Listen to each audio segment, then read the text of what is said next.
going to be having a debate and discussion with Mitchell Nьюman, known by the alias of Varlawend, who is a rising star in the sphere of Model G.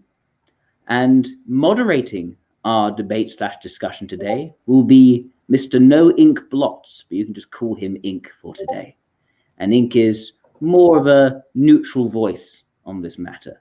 So I think he's appropriately placed to moderate our discussion and provide a little bit of structure compared to some of the more wide-ranging tendencies of the previous debate/discussion.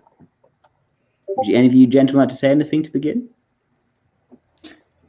A third-party voice would help structure and kind of, make sure that we're not over-explaining some things.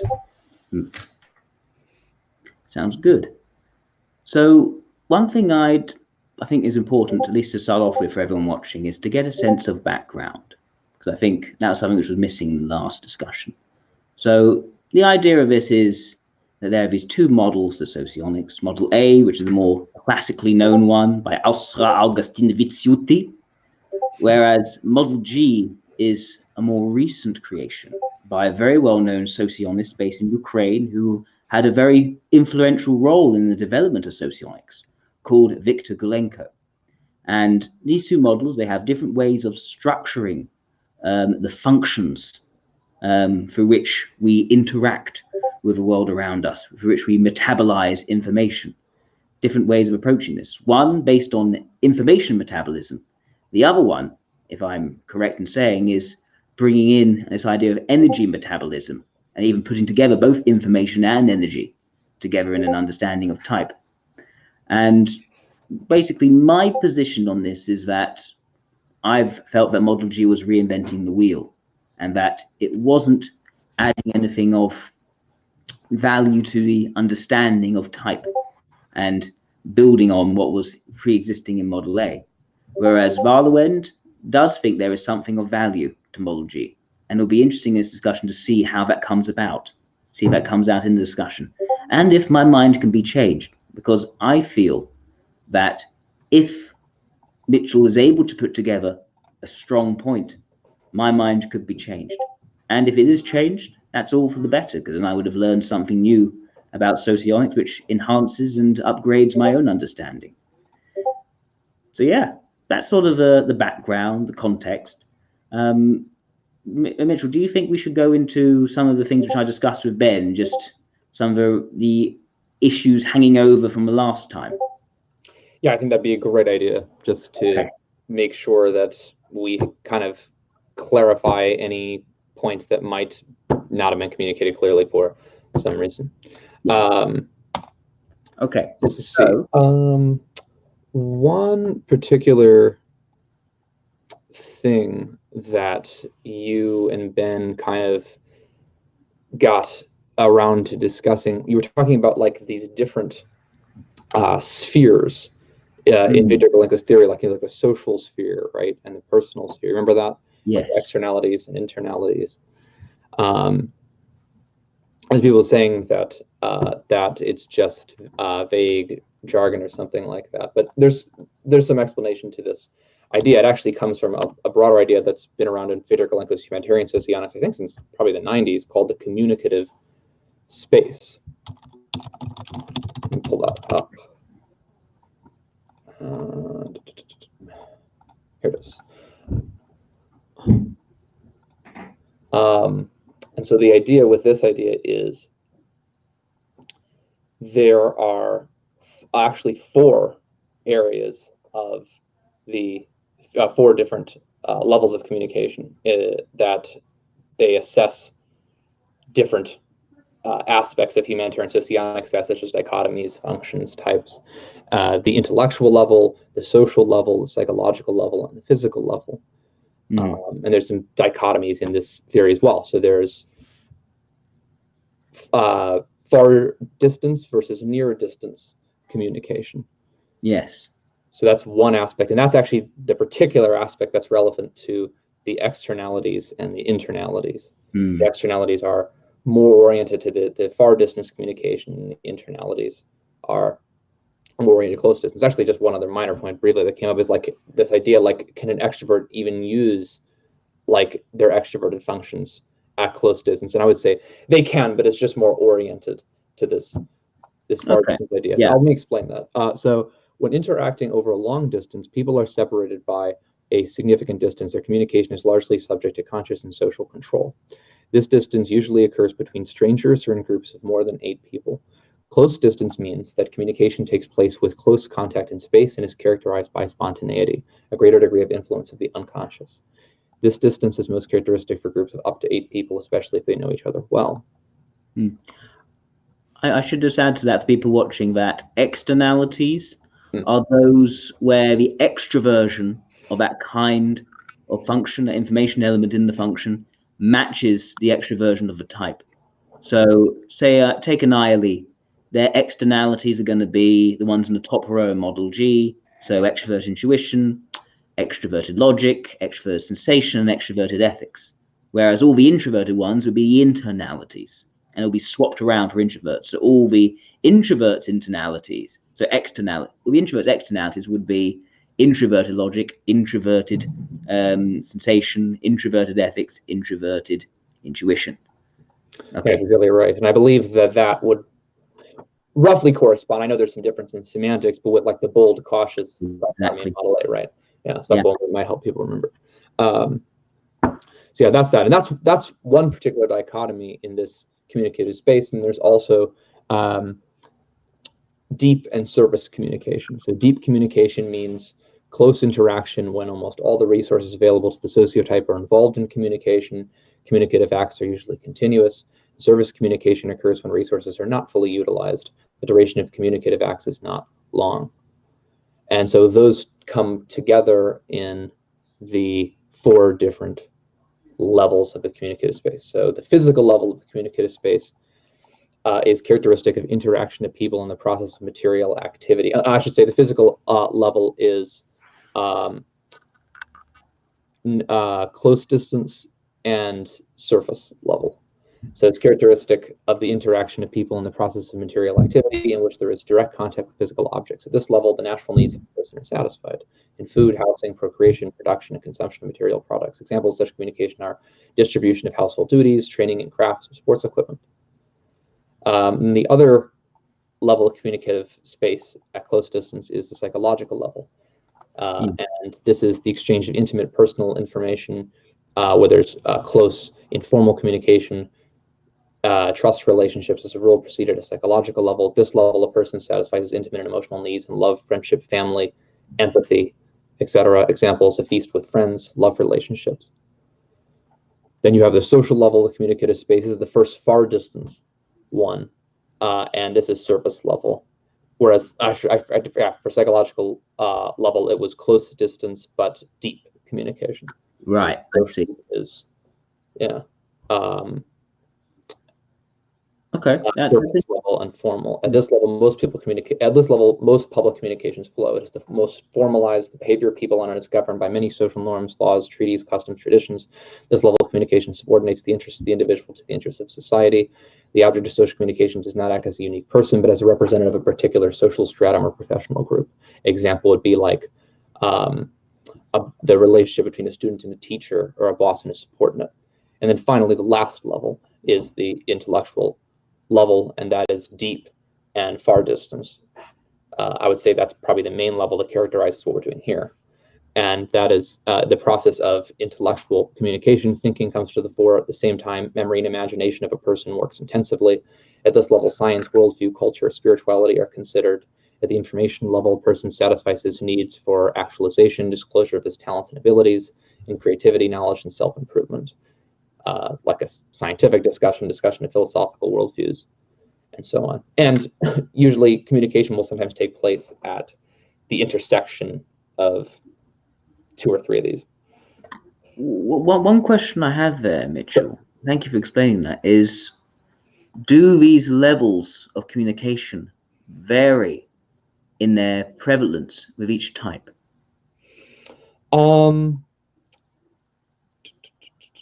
It's possible that they do, but I would say that all the types are expressed and described in terms of all four. Right, okay. So now these are more lenses through which we approach the types rather than arenas of communication in which certain types come to the fore and others fall back. Right. Good question. Okay. No, fair enough. So I guess you can use each one, and then the question is, will the types vary in their ability to interact across, say, the intellectual or the social? Yeah, I mean, again, that's possible based on which, but particularly like if you're talking about like the far distance communication versus the close distance ones, certain functions, this is where externalities and internalities, those functions probably will come to the fore more for the type. So the externalities would come to the fore more at the social intellectual level, and at the psychological and physical level, the internalities more. Okay. Yeah, I just wonder because it does sound remarkably like the clubs. Yeah, there's definitely a kind of fractal correspondence there. Yeah, there's a lot of that. Okay. What do you mean by fractal? Where like there's a self-similarity that repeats itself in the theory, where you'll have some in like, again, like for example, DC and H subtypes too. People often say, well, that sounds like the temperaments, and they're right. It actually does have a kind of self-similarity to that. It's on a different level, so to speak, but it's not the same thing as temperaments, and it's not diagnosed the same way. But there is a similarity there that's correctly being noticed. Fair. So it does. Okay. So this is a level of looking at how the types interact. It's a good way of explaining. I guess one thing I wonder about in terms of these levels is how does it become helpful to a person to use these levels? Well, the types you can characterize the different behavior of the types, the dichotomies, the functions at each of these different levels. They've actually done that on the Socionics.net website and the Glencoe's book, and things like that. It gives you kind of a multi-angled consideration of the different functions. So there's different ways to diagnose them. Yeah, no, I think I can see the utility of that. I can, because I think in saying that reason why we put together the clubs is for a similar reason. These are walks of our life and existence. They're useful categories for dividing things up, at least in terms of sensation, logic, intuition, and ethics, and how they can be blocked together. So I think it does make sense in these various spheres. You'll see how the different types will vary. What I would infer, I would predict, is that, say, your average SEE or ESE may need greater development to poke more into the intellectual sphere, whereas they'd be more dominant, there'd be more to describe in the social sphere, I would imagine. Is that something which Glegg has left open, or is it? He hasn't really characterized that much, but it is possible that something like that could occur. Yeah. Okay. Cool. Certain realms, like if you have particular, there might be like, let's say you have a particular social community that's focused on discussing particularly like very like abstract theories, versus like a social community where you discuss things like personal relationships or cooking food or something like that. Like in an area like that, there is still some intellectual discussion going on, but the socials would be a little more prominent in that. Would be a little bit. They'd be probably a lot more prominent in that one. Second one. Yeah, that makes sense. And I think one thing I've been thinking about is how it applies to learning as well, and how, say, SEIs, they can be very social learners. Things stick in their heads more if they're able to talk it out with other people and have more tactile interactions with people. Definitely. Whereas usually it's the researchers who are able just to learn through book learning and to read things up online and make sense of it in their heads. So, I do. At least I could say that these spheres of understanding things is something which I would relate to, and I think I could agree with. Cool. Yeah. Okay. And what are any other points that you had, Mitchell? Just from the debate they'd like to bring up. Let's see. So then there was just this concept of like psychic energy that was coming up, right? And you wanted like simple definition of it. I can give you two. That'd be helpful. One I'll give you first, which is just from Victor, is like just the difference between energy and information, because that's a good question. Because we're talking about these different paradigms. So information, energy, what is the difference? How can a simple listener explain what the most fundamental concepts in socionics are? Information and energy. What types of information and energy are there? So information is a product of the reflection of the psyche on its environment, or if the psyche is highly developed, on itself. And the result of this process is information, knowledge, skills. Energy, by contrast, is the ability of the psyche to influence or to change the environment or itself. That is the fundamental difference. Now, this is where we get to the crux of the issue, I think. At least a crux of it. I'm not saying it's the crux of the issue. I'm being a bit dramatic. But I think that I feel that much of what Victor Golenko has put together has been based on a sort of a straw man of information metabolism. At least, if you think about what metabolism is, I would have thought, at least in the way in which we treat the types, in which way we describe the types, we already describe them in Model A as types which influence and change their environment, which is why I've come to the view that information metabolism, being a transformative process, will be this ongoing way of acquiring information, assessing the information, forming a decision on that assessment, and then putting it into some sort of action to implement that decision. And by implementing the decision, it then changes the environment, and there are different things to acquire and look at and assess and decide and act again. A circular process, and it's transformative as a result. I would have thought that that would have already been a good explanation for information metabolism. But if Gigelenko is saying, no, information metabolism is just this reflective, cognitive, assessing side, and the interacting part, the acting on its side, that's actually energy metabolism. I felt he's basically broken the two things, broken one thing into two. And by breaking that one thing into two, he's created a rationale to now have another model. Whereas I would say Model A already has that all in itself. It already called that entire process from acquisition to action, information metabolism, as something which was a metaphor for energy metabolism, which is the taking in of food, the identifying of its various parts, whether proteins or fats or carbohydrates, the then decision to absorb these or to send it out of its waste, and then channeling that into energy in the body, which is then used to power actions. So I would have thought that the original idea of energy metabolism, the idea of the body digesting food, already had this circular process from acquisition to action, and so should information metabolism, because it's meant to be based on this original energy metabolism. So here's my point to you, Mitchell. Okay. Was there really any need to divide this cycle in two to then have this secondary model? Or am I just framing the argument in a certain way for you to be forced to answer a certain way?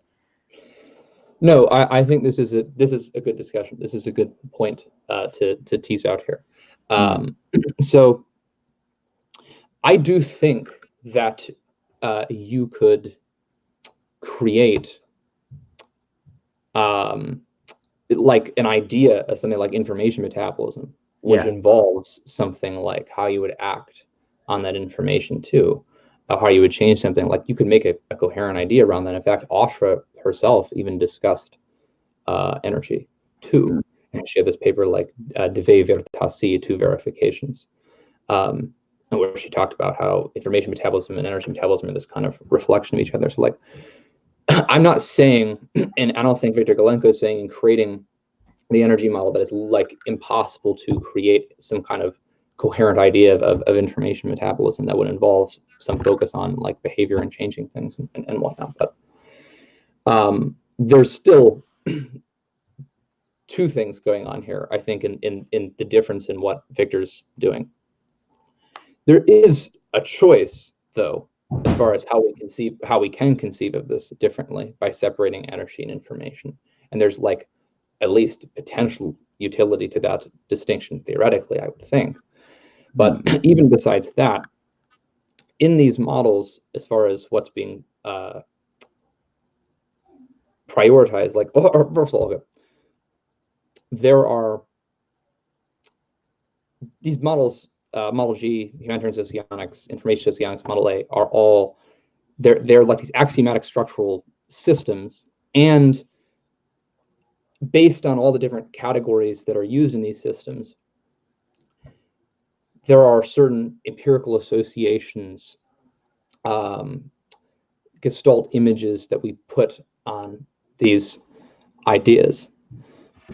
And Model G is, and Humanitarian Socionics more broadly, isn't just based on this distinction of energy, but all the different observations that lead to the various associations to the different functional descriptions of how the functions operate, the different functional positions, how the types operate. So like, even if like I were to totally concede this point that like the information metabolism would be fine, there's still the fact that they're still making different observations of the types and the functions and dichotomies and things like that in practice than what you're doing. But part of the value for the energy worldview, just in a theoretical sense, is this idea of well, I know you guys, you've been discussed this quite a bit, the order rings and the induction and how energy flows through the psyche. I think Galenko talked about this in terms of something called induction, which is basically directed excitation of how one function activates another in the psyche.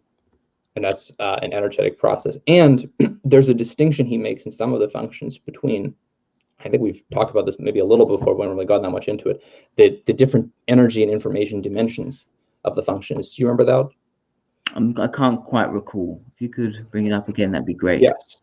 So it's possible, for example, to have a lot of information about a particular function, that it's strong in an informational sense. And that's true in Model A and Model G. We have like, strong, weak. I think you mentioned like there was this master-slave dichotomy in Model G that correlates to strong and weak. Which is basically strong weak. Yeah, and you were wondering why that wasn't used in the energy, because there's how much the person like informationally is confident and comprehends that area, and what they can actually do in practice on that function, as far as the observations that Galenko's doing and how he's typed people. And a good example of that, I think, especially, is the control function in Model G. That's probably the most acute example of it, which is the ignoring function in Model A, I believe. Yep. And that is where a person has a lot of knowledge and understanding in that area, and they can even coach others, but it's difficult for them to act on that function themselves, as Humanitarian Socionics conceives of it. And so they kind of, because it's the opposite in orientation to their program functions, like you're acting on that same sphere, but you're trying to control the environment as much as possible on that function, so that you can do what almost the opposite thing, what your program function wants to do. Yes, but why does that go into the realm of energy in the way which information metabolism doesn't already describe? What do you mean? Well, when we look at the ignoring function in Model A, you've got these function dichotomies. We have, for instance, the idea that it's inert, so it's quite rigid.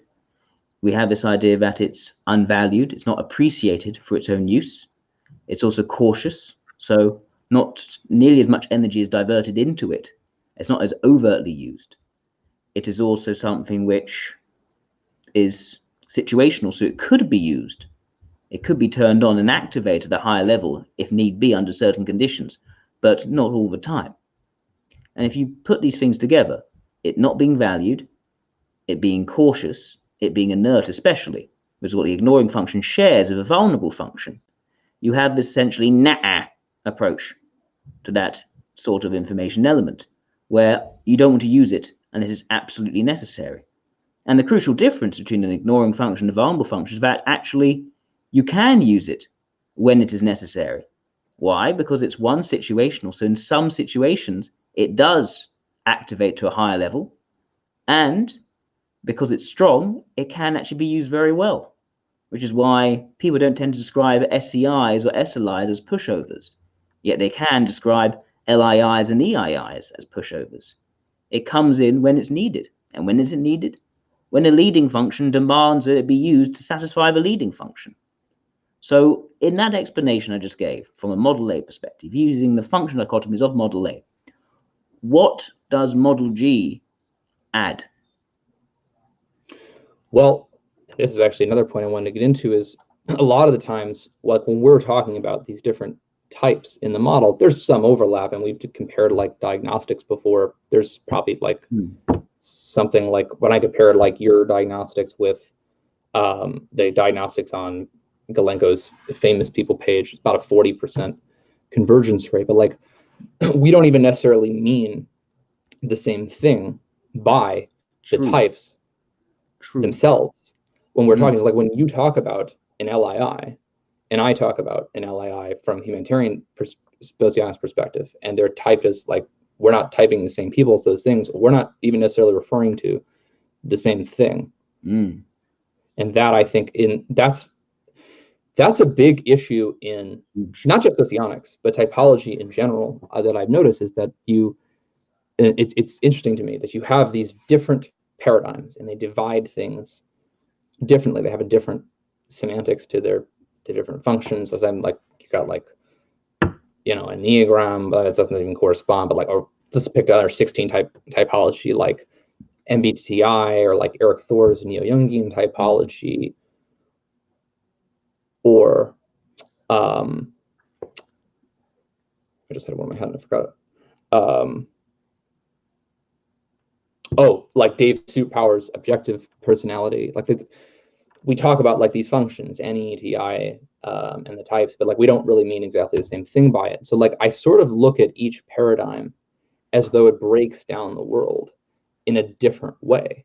And that is where I see, in some sense, the value of studying these different paradigms, because the unit in which we actually assess how much we understand and penetrate into our experience by using these models isn't just the parts, but as a whole, how all the different types are separated and relate to each other in that particular paradigm, and different empirical observations associated with that in each model. This sounds a bit like the allegory of the many blind people feeling different parts of an elephant, and the idea of building this idea of having different religions all trying to grasp at a greater truth, which is a nice allegory. Although, nevertheless, I feel that if it's the case that a type in Model A is so fundamentally different to type in Model G, one, are we correct in one, calling these two different schools socionics? And two, are we correct in even using the same terminologies? That's a good point. And I agree with you that it almost has to be that Model G, the type, the TEMs as opposed to the TIMs, need to be radically different, just by looking at and contrasting the various function dichotomies. Some of them could be swapped around with completely other dichotomies. A good example would be, for instance, values versus tools. And do you remember which functions are values and which ones are tools? Model G? Yes. Yes. So the value that corresponds, I believe, to stubborn and flexible in your model. So that's funny, because you talk about like values. I mean, I don't know if they mean the same thing by values in that sense as you do with your quadra values, but nonetheless, because they still have the concept of quadra values in humanitarian socionics. That's important. Yeah. But anyway, the functions would be the program function, the launcher, the brake, and the control function are valued functions, and the other four are tools. Yes. So there is actually kind of a stubborn, flexible thing going on there a bit. That's a fairly similar one, I would say. Well, okay. Sorry, you're cutting out a bit for me, Jack. Yeah, you're cutting out for me too. Sorry about that, guys. Okay, now, Mitchell, I took the leisure of looking through one of your earlier posts on Model G, where you posted from another wiki site definitions of these function dichotomies. Right. And I went through, I had a little table just to see how did they compare. So taking values and tools and reading the definition they gave, I did not get the impression that this is like stubborn, flexible, or inert contact, as it was originally known. The idea, at least in Model A, these are functions where once you decide on it, you're not going to have your mind changed by external factors. Either you make up your mind and you're calling the shots in it, or vice versa, you're just not interacting with that thing at all, as little as possible. Now, sorry, my phone's going off, but I don't know why I had an alarm. Oh, it's reminded me as a debate with Mitchell. Great. So yeah, however, when I read the definition of values tools, which is meant to match up in terms of the functions, instead, the definition was very much more like accepting producing. But one is setting a need, like a long-term motivation, and the tools is actually finding a way to fulfill that need. Now, as I said, that is far more like accepting producing than it is like stubborn and flexible. And when we go through the conventional Model A blocks, we have this working. The creative fulfills the needs and motivations set by the leading. In the superego, you see the vulnerable saying, no, I'm not going to fulfill the situational pressures and needs required by the role.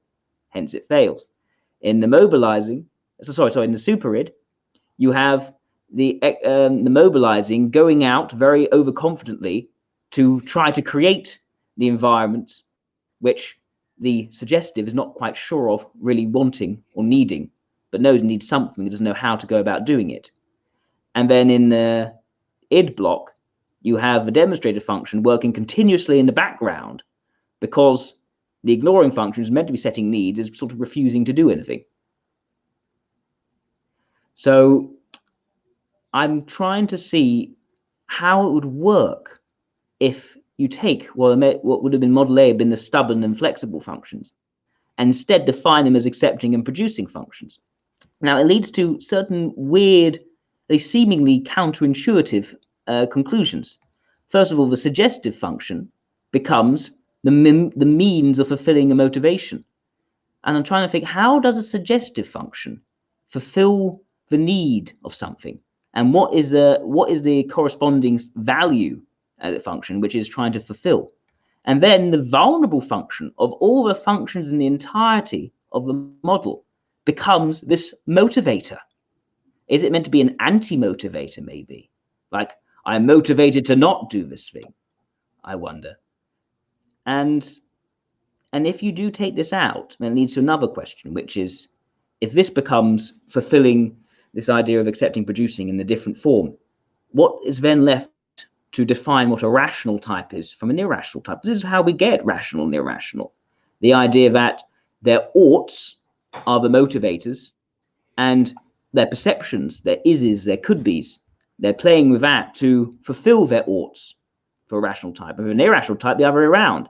Their perceptions, their desires, their dreams, their sense of possibility is what's the motivator. And they're playing around different structures or oughts or moralities to get to the things which they want and desire. So you've got this really neat collection of ideas leading to a way of defining the types. And by shifting out this block, it feels like that's tumbled down. So I guess my question is, what is the alternative structure that's able to allow us to continue understanding these ideas, such as a rational type, and hopefully in a way which is even more, has greater explanatory power than the original way of defining it? Okay, so we're discussing how we're getting rational, irrational in Model G, Socionics, and also maybe a bit about the values and tools and how that works too. So let's get maybe three main questions. Okay. Actually, no, let's make it to two. One, how do we conceptualize the vulnerable function as this long-term motivator?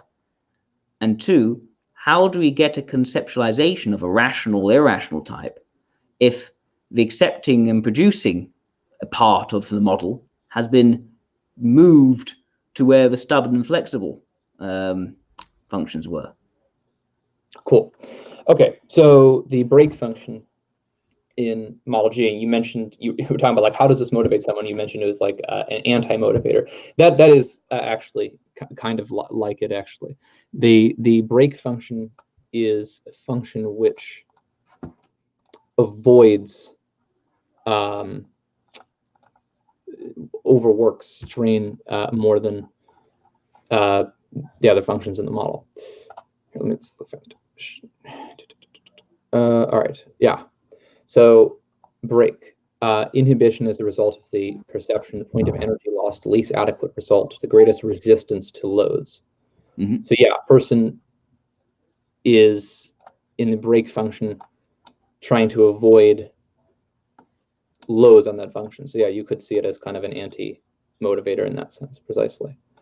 Now, rational, irrational, this is probably the main question. You can discuss rational, irrational in, I guess, two senses, and sort of how we, complementary senses, how they think of it in humanitarian socionic. There's like building it up from the function dichotomies, the model, which I know you like that very like deductive way of thinking. You often mention that. And then there's also just understanding, just an understanding a system. You can understand a system, any system, in terms of its parts and how they build up to the whole, or you could understand it more in an epiphenomenal sense, like the complex system. So there's this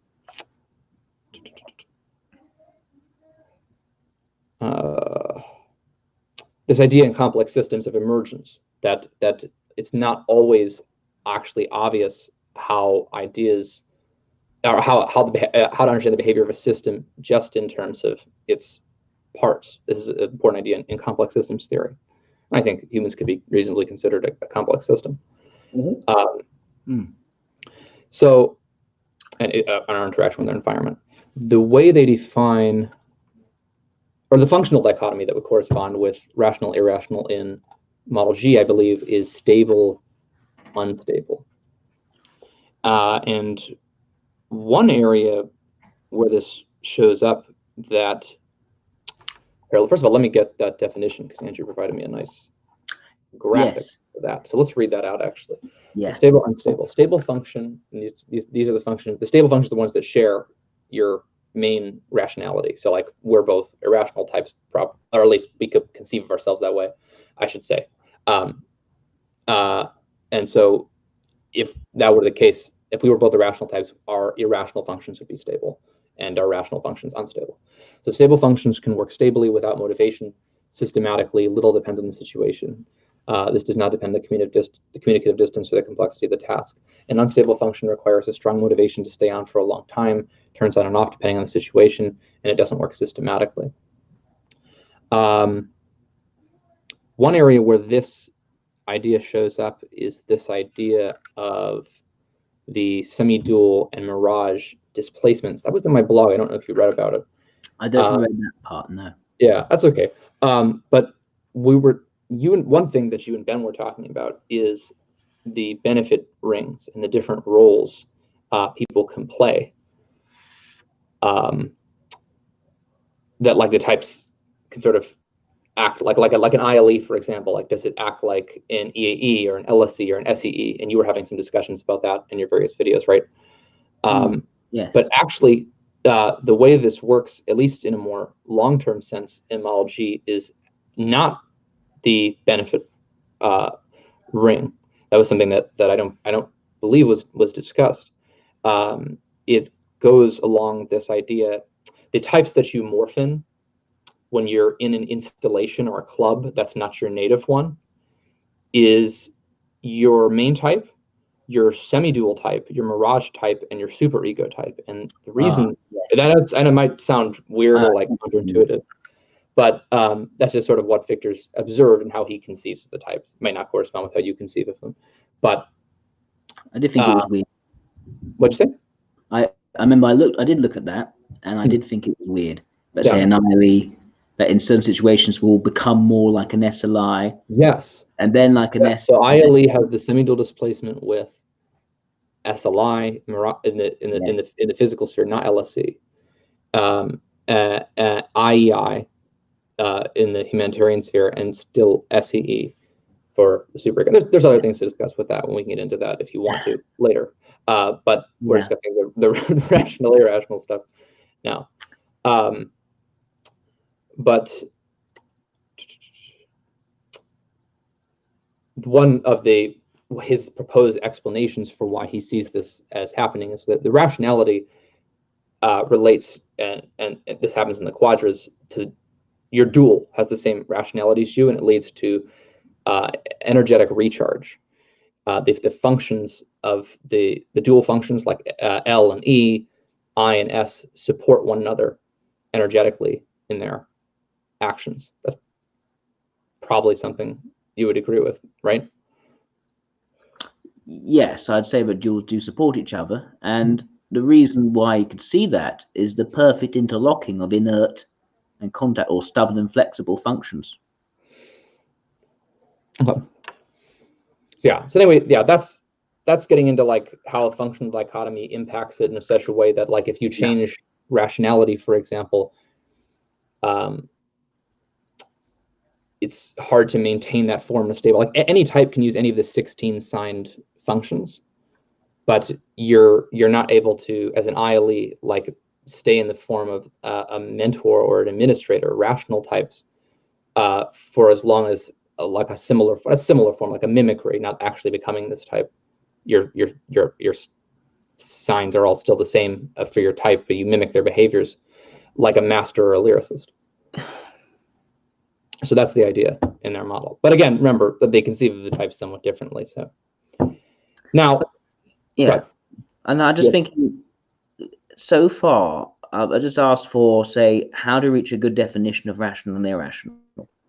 And I gave an example of how you can quite easily put it together through looking at the accepting, producing functions and rational elements and irrational elements, which is quite deductive, which is fair enough, but it's also simple and straightforward. Mm-hmm. But when I asked to do something similar from Model G perspective, I've had a more wide-ranging discussion over various things, which is interesting, but it hasn't really answered my question of how do we form a clear rationale for what a rational and irrational type is.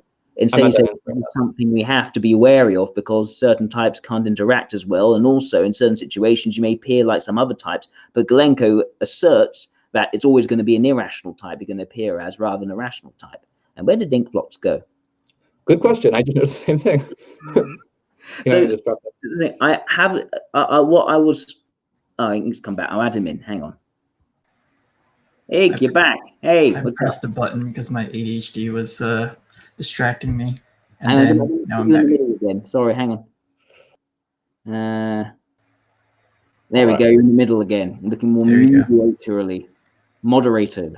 I don't know the adjective for being a moderator. I need to think about that one. But yes. So Varlawend, I was looking for something which, like a clear, quite robust definition. I haven't yet got that. For rational and irrational, right. I should get to that. So I was going to get to that from the other perspective. And this is normally actually how Model G approaches it, because they don't tend to approach things in this deductive, building up from the parts way that you do. Although I'm not saying that way doesn't exist at all in their way of thinking, but it's not that's actually less the focus.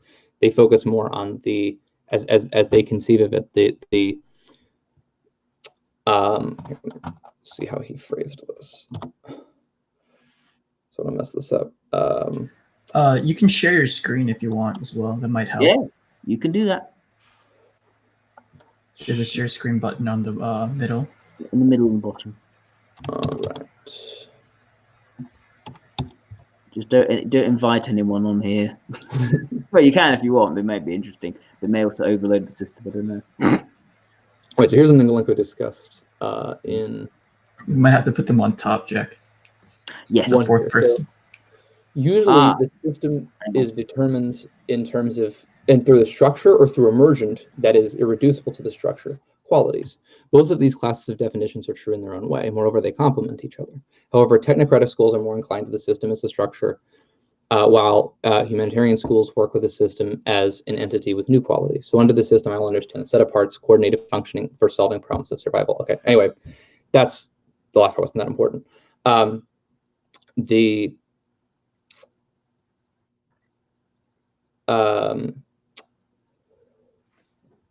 This idea of the difference between rationality and irrationality is even present in how they just conceive of the different functions as different from one another too. Like it's just there's this overall holistic idea that they have of rationality versus irrationality based on observing certain differences that are assigned that name. And that's kind of how we come to these typologies to begin with in a lot of ways, why we create these axioms. Like the axioms at the end of the day are still serving certain differences that we're noticing in how humans behave and act that we're assigning two different qualities towards. And that's so rationality and irrationality is just it's kind of irreducible thing in itself. And so here's the definition. I have it up here. Okay. For the 4 different levels of the communicative space, which he describes each dichotomy at. So let's see. Intellectually, rational types are distinguished by the fact that they easily, quickly, and categorically make decisions in a familiar environment. When the situation is unusual or uncertain for them, they begin to doubt, become nervous, they need some time to think. In addition, rationals have a good command of speech and audio communication channel. These are verbal types. They clearly articulate and consistently unfold their thoughts in speech or on paper. In the internal thought process, they switch to visual images. Irrationals pull with, I don't know, that sounds badly translated. Irrationals pull with the final decision in a standard situation, but with sudden changes in the situation, they make a choice quickly. So maybe it means they're slower in a standard situation, but with sudden change situation, they make a choice quickly. Uncertainty, the probabilistic nature of the situation activates their thinking, makes them resourceful and savvy. Therefore, they are more decisive precisely when rationals are confused. External speech is the weak point of the irrationals. They have it less clear and consistent with leaps and losses to the main line of storytelling. Irrational children are more likely to have poor diction. Their main channel of information is visual. Thanks to this, they perceive the world more holistically, synthetically. They process the perceived visual information inside themselves in a verbal way. And there's also some nonverbal signs to use that correspond to that. There's like the social level, psychological level, physical level. Psychologically, irrationals are characterized by a stable mood, high, low, neutral. Changes in their mood occur under the influence of explainable reasons. The rational mood is controllable. It can be artificially amused or saddened. Irrationals manage their mental state poorly. They better not improve their mood. We'll wait until the moment when new spontaneous rise begins. However, after the rise, a recession phase inevitably sets in. Uncertainty, randomness determines the mood swings in irrational. At the social level, rationals provide stability, adherence to traditions, or conversely, their persistent rejection. These are people who act for a long time on the same system, constructive or destructive, without changing it fundamentally. The strength of the rational in society is the regularity of action. Irrationals give rise to an unstable, volatile society. Hard discipline binds them, but long-term freedom also bothers them. These are the types that feel bad in the same state if it lasts a long time. They need alternatives, constantly switching variability. And then physical level. In physical terms, the sign of rationality, irrationality is manifested through the muscle tone of a person, that is, relaxation, tightness of his body and organs.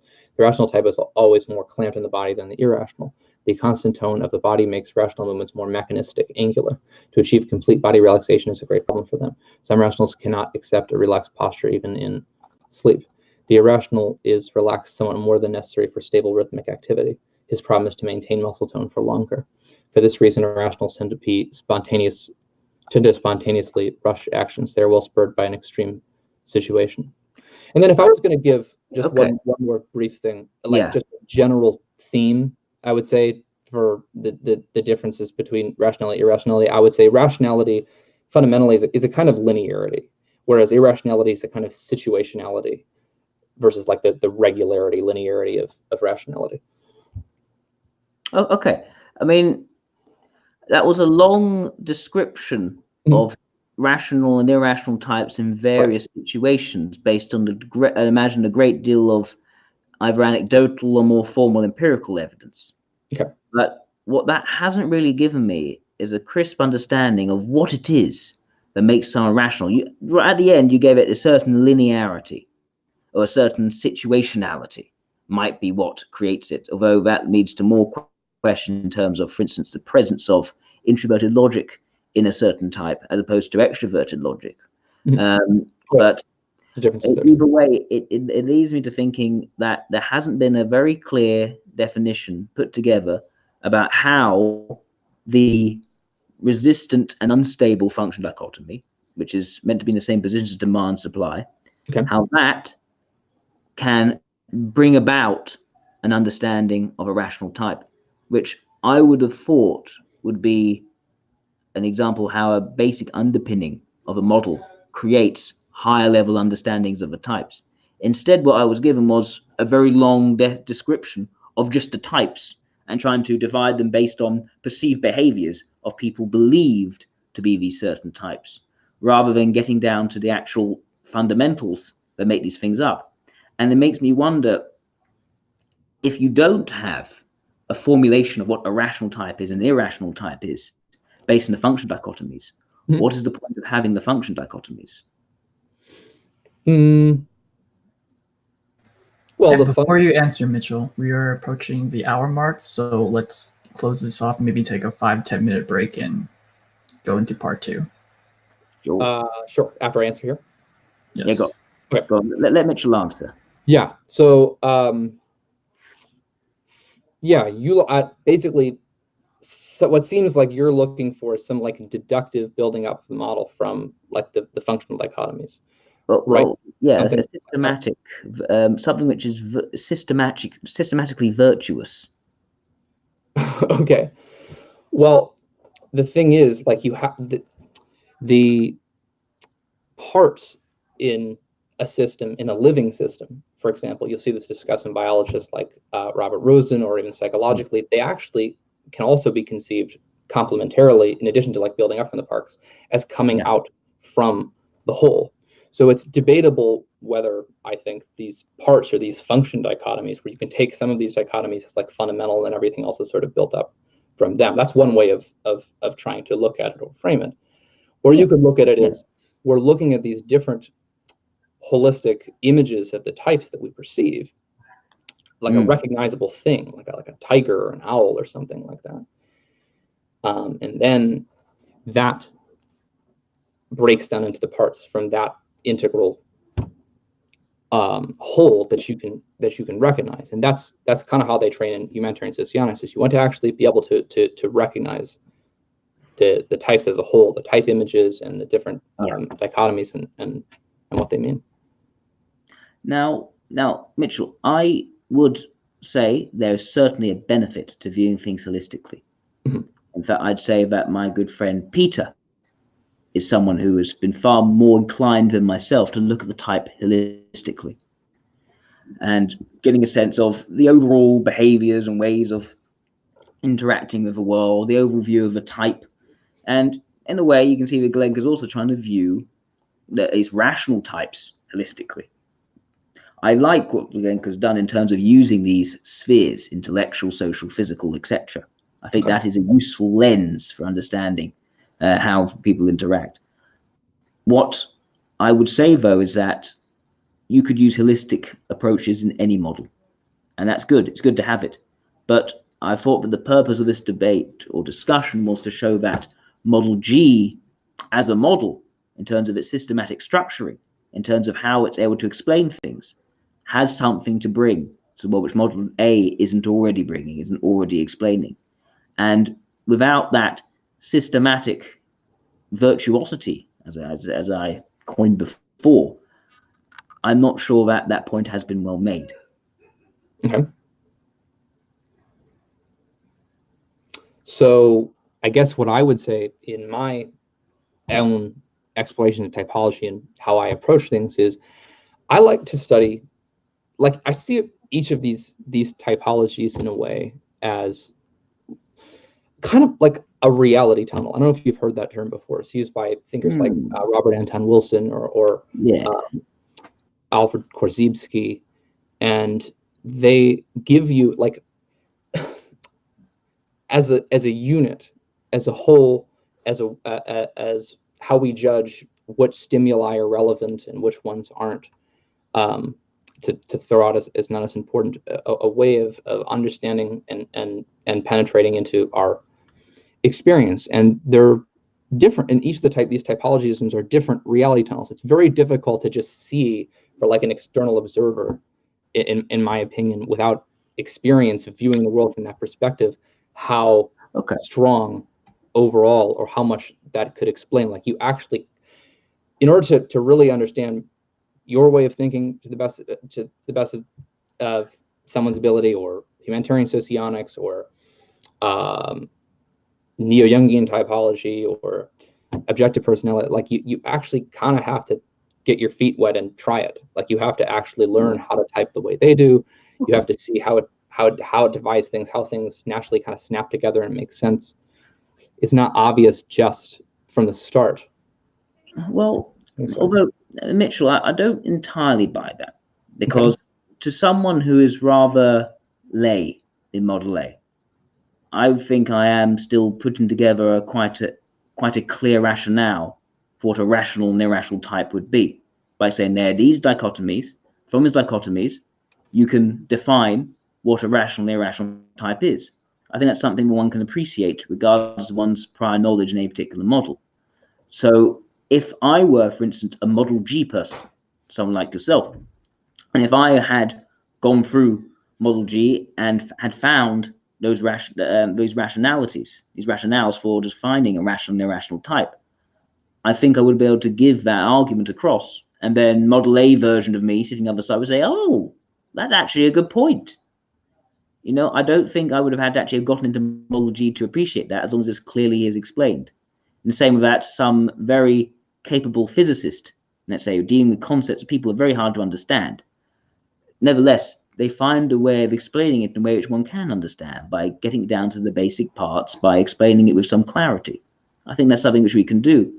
And I find myself a little bit more skeptical to the idea that you have to really get your feet wet into a theory to begin to appreciate its merits. It's sort of like, well, I hate to compare it to Scientology, but it is sort of what the Scientologists are saying, that to discover the mysteries of Scientology, you have to be a level 5 thetan. And, you know, I don't want to accuse you of being like that, Mitch. I don't think you are like that. Exactly. I don't think that at all. I'm not saying you have to say anything about a perspective that you have to be certain level of something. In fact, I actually value having more of a multipolar worldview, to be honest, where you have some experience in several different ways of thinking, because I think it actually prevents you overly interpreting and rationalizing things in terms of only one insular perspectives, which I think these typologies have a danger of becoming.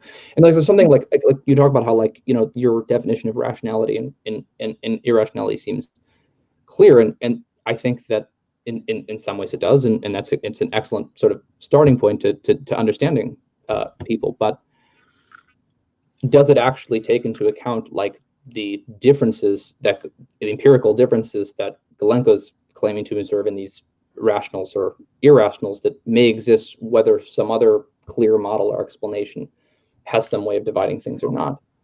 If those differences exist in that model, then if you want to understand the world, you're still going to have to understand them. I think there is certainly an important aspect of viewing the types, how they're actually working, to then write down our notes on how they work in the real world. I think that's absolutely important. Nevertheless, I wouldn't write those down as your description of what, or your definition of what a rational and irrational type is. The more that you end up writing. Oh, did I cut out there? Really briefly. I think I understood. Sorry. I say you don't want your definition to be too long. The more you end up writing, the more you end up limiting the possibilities. You want your definition to be as clear and crisp as possible, because now what I've got from this whole description, for instance, is that rational types can't relax. They have high muscle tension. This is what Victor Galenko happened to write as an empirical description of many rational types, whether they are or are not rational types, at least he believed they're rational types, that he had observed. Suddenly that becomes definition. And suddenly everyone's going to be looking at rational types and typing them based on whether they can relax or not, based on their muscle tension. Now, from a Model A perspective, at least, that just strikes me as being very low introverted sensation. Yes, EIEs and LIEs are rational types. And sure, you would have observed that in those rational types. But you observe that in all rational types? Is that a legitimate definition of a rational type? Look at ESIs and LSIs. Are they going to have high muscle tension and be unable to relax, despite the fact that their introverted sensation is a demonstrative function? Now, I guess you could have, as we've described before, Model G being such a different theory to Model A that the types are unrecognizable. And so the LSIs of Model G are not the LSIs of Model A, in which case our LSIs actually have yeah. And then it becomes essentially two different theories, or two different types, and you can be different types in the two different theories. Yeah, well, in some ways, that is actually how I look at it. Honestly, like, I mean, I don't necessarily think that if you're one type Model G, that would be the best type in your system. But I was going to say, yeah, I mean, I don't disagree with you that I could work on explaining my definitions and making them clearer and more concise and things like that. Yes. But yeah, at the end of the day, I think I still stand by my other points. Yeah. And I think it's a good time to take a break. Okay. Good. Take a 5-minute break. Just a 5-minute break. Okay. So Ink, I have never met you or spoken to you before. What do you do? So we're not live right now? I think we're still live, yes. Okay. Yeah, I think we're still live. Okay. I don't know how to do breaks on StreamYard. I thought we just have, like, I don't know. So what hang on. You want a 5-minute break. What should we do in this 5-minute break? I think we should, there's a lot of comments happening, so we should read it. Because, you know, people are directly giving us feedback on what they want, what we should do. Okay. A lot of people have commented, Mitchell, that you should slow down. And when you're reading the definitions, then maybe we can provide a link somehow to, or maybe you could share screen. Like, or maybe you can give me the link and I could share screen, and then, you know, people could still see your face. And because I'm just a moderator, I'm not extremely valuable to the content right now.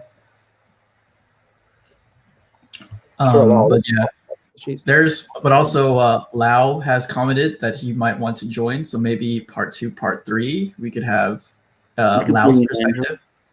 Andrew, I don't mind that at all. I don't either. That could be spicy.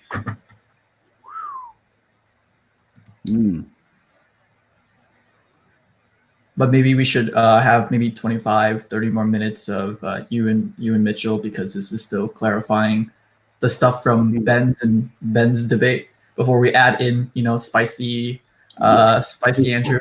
Yes. Now Kat had a question. Sure. So Kat said, how can we morph types?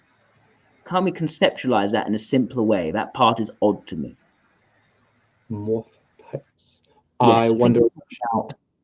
Say SLR to SDE to IEI. That's what I think she's referring to. How do like the semi-dual mirage displacements work here? Why don't I give some examples, because I can see how that might be confusing. I have a post on that on my blog somewhere, I believe. Let me find it. Sorry. Oh no, as far as like the links, like I'd love to provide that, but I'm not sure where to. Oh wait, well, I guess I can share my screen. Like, can I share the whole screen, or can I share like part of it? Yeah, yeah. Well, hang on. Let me practice first and see what happens.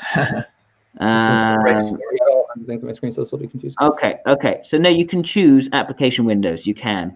Oh, cool. Okay. I didn't know that. Okay, that's actually really helpful. So maybe I will do that. This is one savvy system, and I would like to thank Ben Vazelan for introducing me to StreamYard.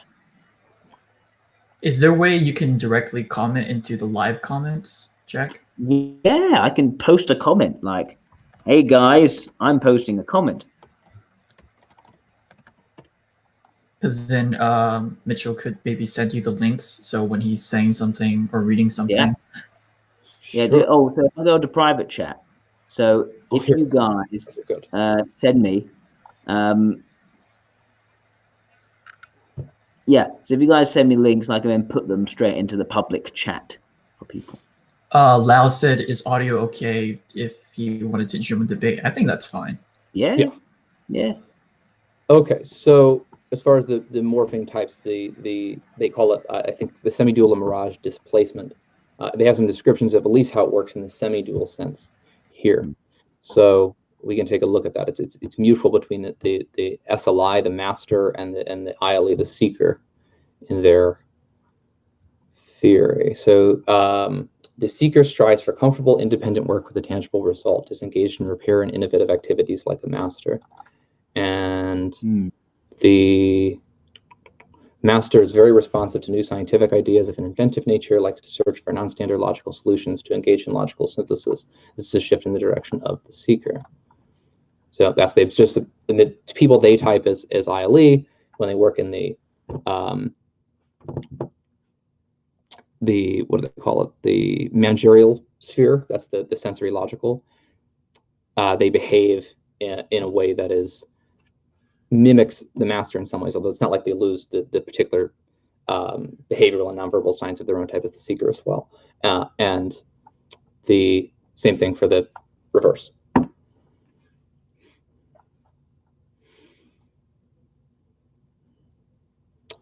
Let's see. Let's see. Questions. Can I share it in the live comments too? Yeah, let's see if any other live comment questions. No, but am I allowed to share links there? Yeah, should be able to. Have you sent me private?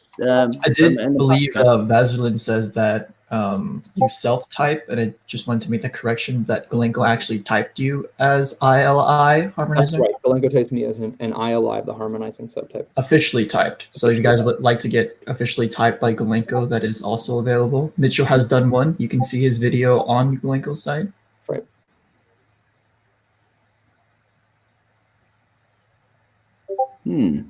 Oh yeah. So I don't know if I'm logged into like a YouTube channel, so I don't know if I can. If you actually typed you as ILI harmonizer. That's right. Galenko types me as an ILI, the harmonizing subtype. Oh, here. Why don't I do this? In the private chat, I'll send you the link, Jack, and then if you want to post it, you can. So here's my link. Yeah, that's what I was suggesting. Sorry, yeah, I was a bit slow on that. I was kind of confused. Yeah, okay. Let's post that link. Secondary installation on type of view, I guess. Hang on. Yeah, so if you guys that are watching right now have any questions, we'll take maybe 1 or 2 more questions before we go back to finishing up some points, and then we'll bring Spicy Andrew in. Oh, Ben asked me a question. Jack, if you were to explain the metaphysical basis of socionics at an epistemology conference, how do you think the audience would react? Now, I guess the issue there is that why do I be talking about metaphysics at an epistemology conference? They're 2 completely different disciplines within philosophy. Nonetheless, I have explained the metaphysical basis of socionics at other conferences, and it seemed to be received reasonably well. I'm not sure if an epistemology conference would react very differently. Maybe they would because of their epistemological background, and so they may just question the knowledge that they are given, as one does if one is epistemological. But would that be the case for any other presentation? Probably exactly the same.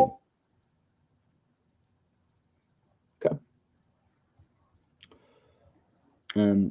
Flat asked a question about how much value Galenko places on the cognitive styles when typing. That's actually a good question. Like what's Galenko's approach in typing in general, really? I would say most frequently, it's like strictly, but the things he uses most are I wrote this down. Sorry.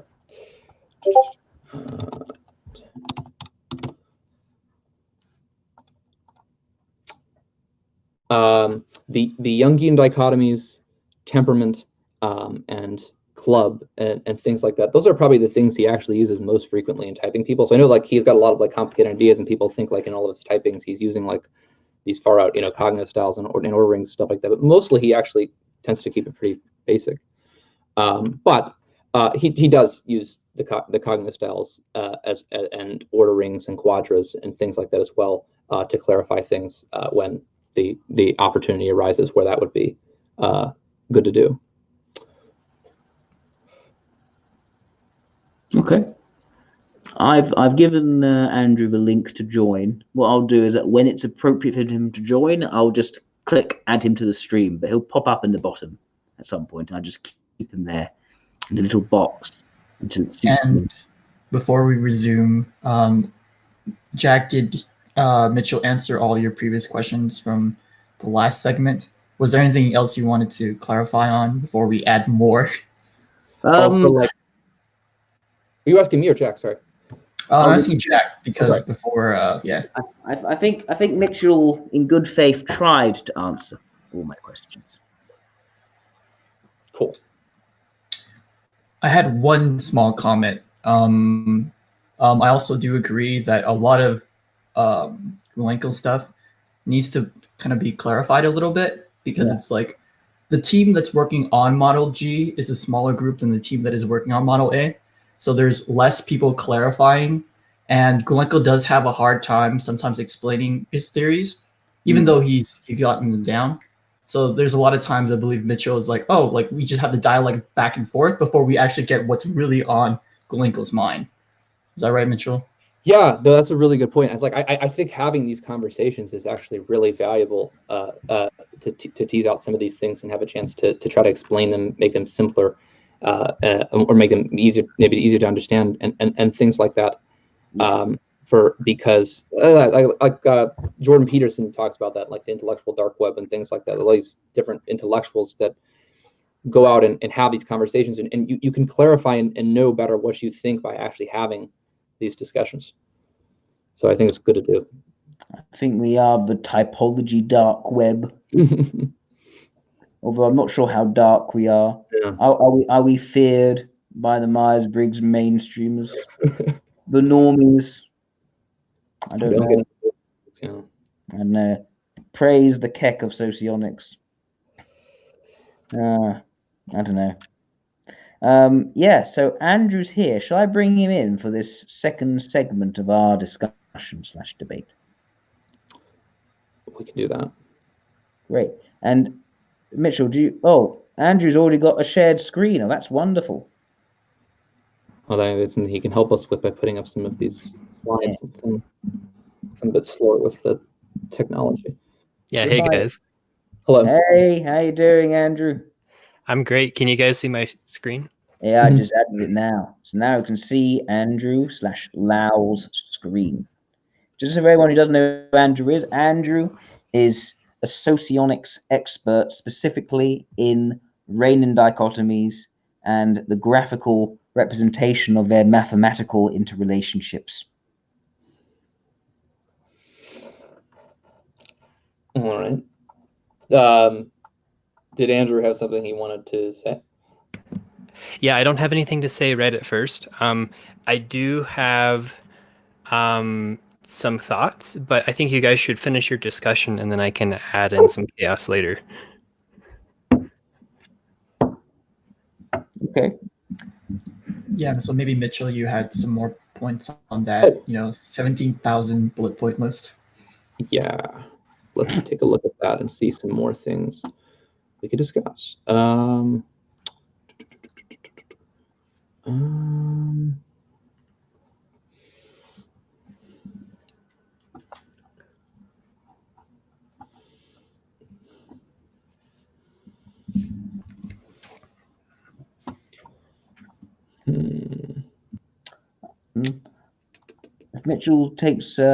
If Mitchell is not sure, I've got one which I could bring up.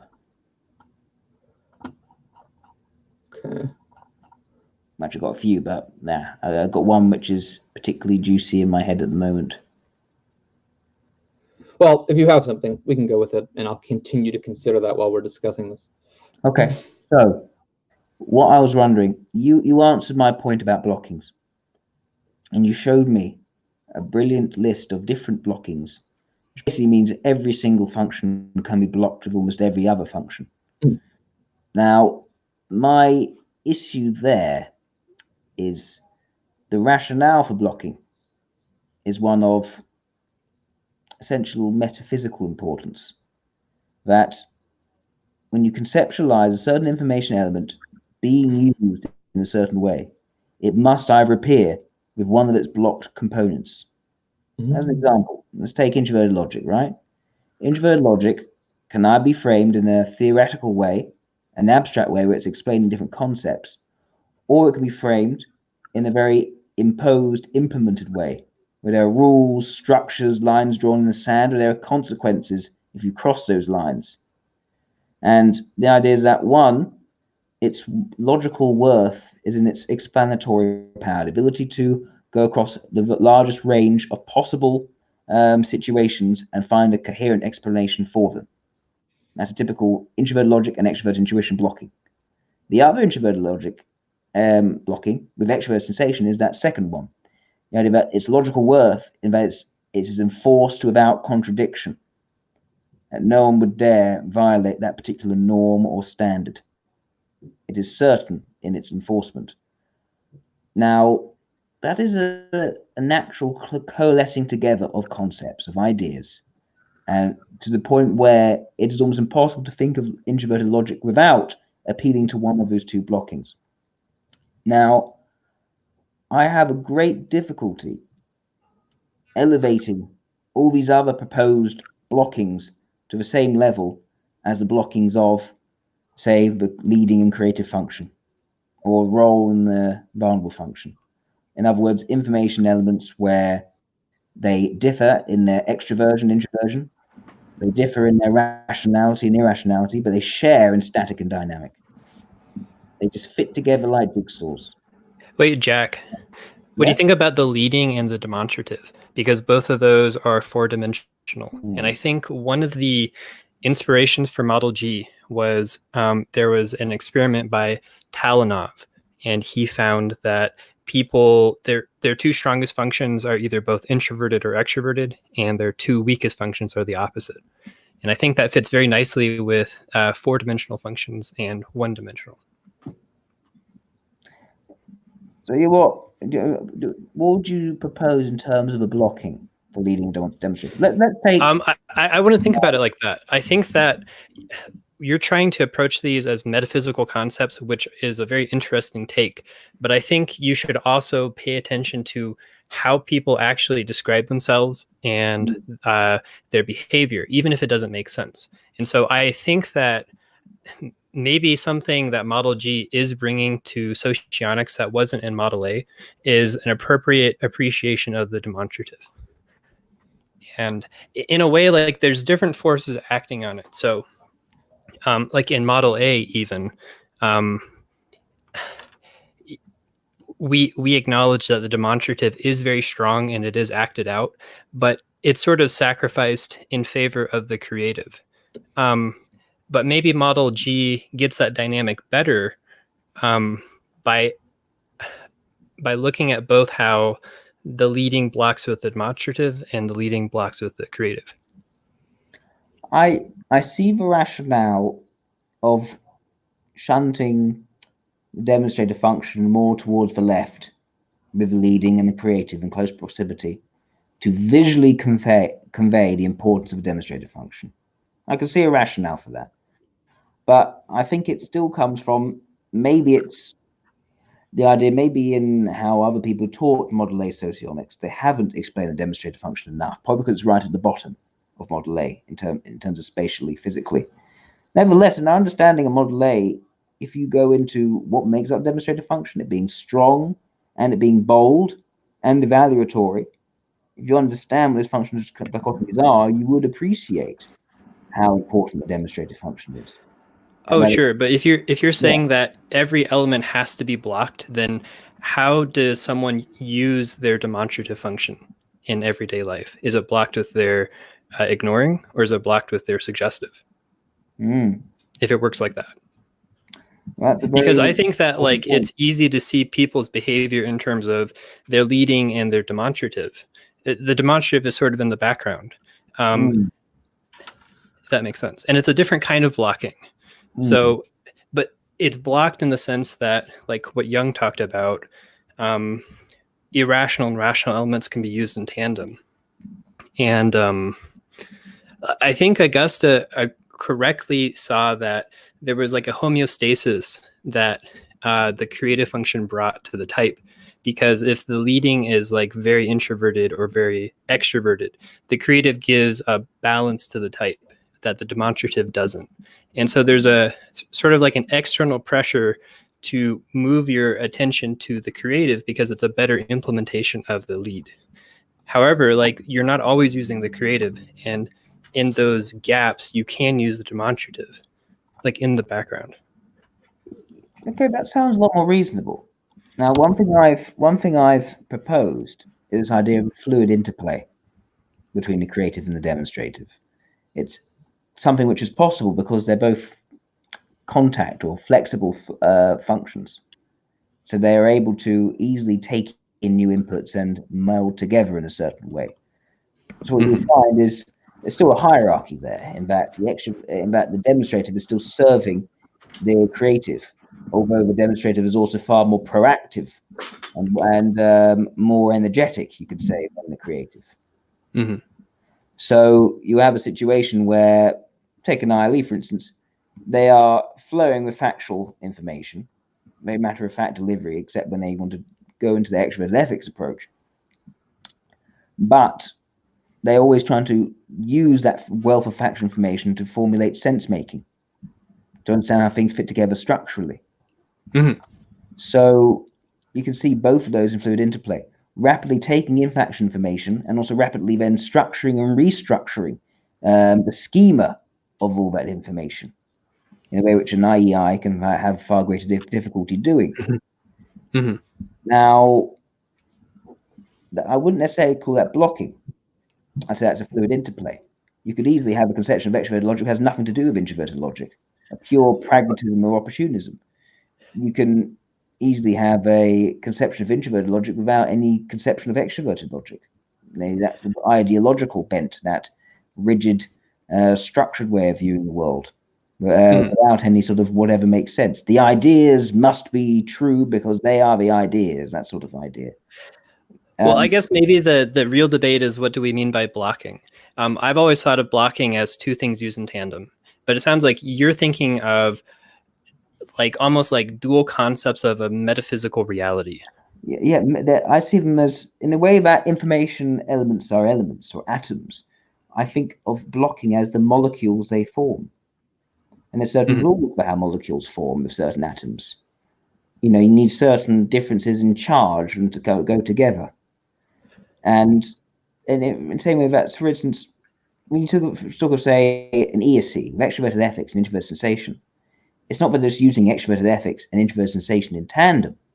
It's that they are creating a certain kind of emotion, that which is quality-oriented, positive emotionality, emotions which are good, feel good. That's something that goes together. It's sensory emotional, rather than emotional and sensory together. It is both those things at once. So it's more profound than just working in tandem, at least when you take the conventional blockings. Oh, sure, definitely. And I do think that there's a hierarchy there. But unlike, like, I think it'd be really hard to use the leading and the suggestive at the same time. And maybe that's why one is suggestive, because it's like an absent, a void that doesn't contradict your path in life, but it's something that is very hard to act out simultaneously. Yes. So there's like that. And then the next level up is something that can be used in tandem. And that includes these, if you don't like the word blocking, let's just say connections between like an introvert extrovert, that would be a blocking, and an introvert introvert. Of course, both of these, one is irrational, one is rational. And the advantage of the two introvert or two extrovert is if it's blocked with the leading, then it's both in the domain where the person feels very confident. However, it doesn't bring like a sort of balance to the type, and it doesn't actually apply the leading function very effectively. So there's always then the next level where you're using an introverted and extroverted function together. And I do think, taking, say, leading and suggestive, I wouldn't say it's the same level of blocking. In fact, it's very hard to sort of push them both together in close proximity and form something that's entirely both at the same time. Instead, what I would say is that the leading and suggestive, say, are just let's say extrovert intuition, introvert sensation, they communicate the same themes across in a sort of quantumly entangled way, despite actually being very different in what they're actually doing and not actually occupying the same spheres. They chime across different spheres. You see that with extrovert intuition, introvert sensation, what I tend to call sort of world accepting. The idea of being interested in all the different possibilities the world has to offer and also savoring those possibilities. It's all part of accepting and taking and embracing what the world has. Whereas the opposite, what I have called world rejecting, maybe better words for it, is the idea of no, this world isn't quite right. We need to push, we have to change, we have to make things go along a certain path or route that I've planned out, I thought out. And with go on. Yeah, definitely. But what's interesting is you sort of need two people to achieve that value, that shared value. That's the basis of duality theory, is these two things do work together and they're very different, but when you put them together and they're working toward the same goal, they're very powerful. But there's a psychological barrier where if you focus on one, you're sort of neglecting the other. And so you need parallel processing. Yes. Yeah, yes. But that's not a blocking because it's not happening inside of a person. Yeah, but that exactly my point. It's like quantum entanglement. It's not like molecular bonds. It is the idea of two things in completely different spheres of life chiming in the same melody, the same tune. Mm-hmm. So again, it's different. It's very different. Well, let me ask you, Jack. When you interview people to type them, how present is their demonstrative? Very present. Right. And I think that's what Gulenko is getting at with the social mission block. That's sort of like the 4-dimensional block. And you're right. Maybe there is something about it that that motivates like the Model A ego. However, in empirical observation, you do see it. Yeah, no, I do appreciate that. So like one is like a metaphysical, philosophical concept of ideas, and then the other is like the empirical observation of behavior. And behavior doesn't have to make sense. Ideally, with scientific models, then we're trying to understand what we see to be the case. But both of these are very useful perspectives. Like it makes socionics more powerful to take these behaviors and try to understand what they mean. But I think it's also necessary to observe how people actually are and take that into account too. And so I think that specifically the social mission block gives the demonstrative function its proper role in the way that people behave, even if there's something inferior about that sort of blocking. Although what I would say is if that's the case, if that is the rationale, why then put the mobilizing function in this launcher position?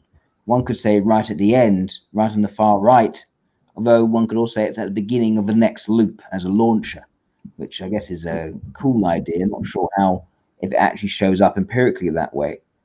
But how is that a social adaptation? It seems to me for the mobilizer, because it's valid, it's something where we want to grow and develop. Is it adaptation in terms of growth, as opposed to the role of adaptation in terms of I have to adapt to a situation because I don't like it? Okay, well, maybe that should be a question for Mitchell, because I actually don't know a whole lot about Model G, but I could give you like what I think if you're curious about my opinion.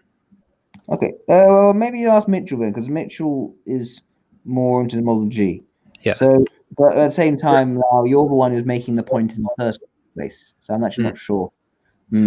Why don't we let Andrew say his point, and then Mitchell could add on to that with Gulenko's perspective. Okay. Yeah, well, so that one specifically makes sense to me as a social adaptation, because I think you come across people that have, okay, I'm going to talk in Model A terms, have developed their mobilizing, and some people who haven't. And of course, in Model A, we understand the role to be something that we can do as part of the superego to like sporadically fix the one-sidedness of our leading. And both of those being something that may not be part of the naive type, but something that is adapted and can be leveled up. So. Okay. No, I can definitely see it. Something which is adapting is leveling up, and both of these are the 2D information elements and dimensionality. So, yeah. And they're both normative, so they can accept norms. Yes, it's true. Though at the same time, when it comes to, I don't know, I want to go back to social mission. And when we talk about social mission, what are we saying? Is it the things which we happen to see the most, or is it what the person sees as their mission? It's what's most confidently realized by the person. Right. So what's most confidently realized by the person. Okay, in which case they make that the 4D ones. Yeah, and there is a difference, like what Mitchell was saying, between information and energy. And I think that if there is like a real difference between Model A and Model G is trying to focus on energy. And so maybe that is prioritized in behavior because that's acted out. Not so much ideas put together. But okay, so yeah, it's focusing more on the action rather than the rationale behind, which I think is fair. I think that's very fair. Now, when we look at, say, self-realization, what is the definition of a self-realization block?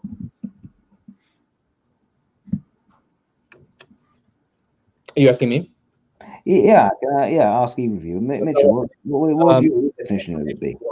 The definition is, in this block, the bearer of the sociotype creatively manifests itself at close communicative distance, internalities, in the territory that he considers his own, able to spontaneously but not regularly solve complex non-standard tasks. Actions on the block are demonstrative in nature, aimed at the evaluation of others or to provoke a reaction. Block of personal self-affirmation. Okay, so what is self-affirmation then? So you say the ability to solve certain tasks, but what is behind this? Is it say it's like a situational factor?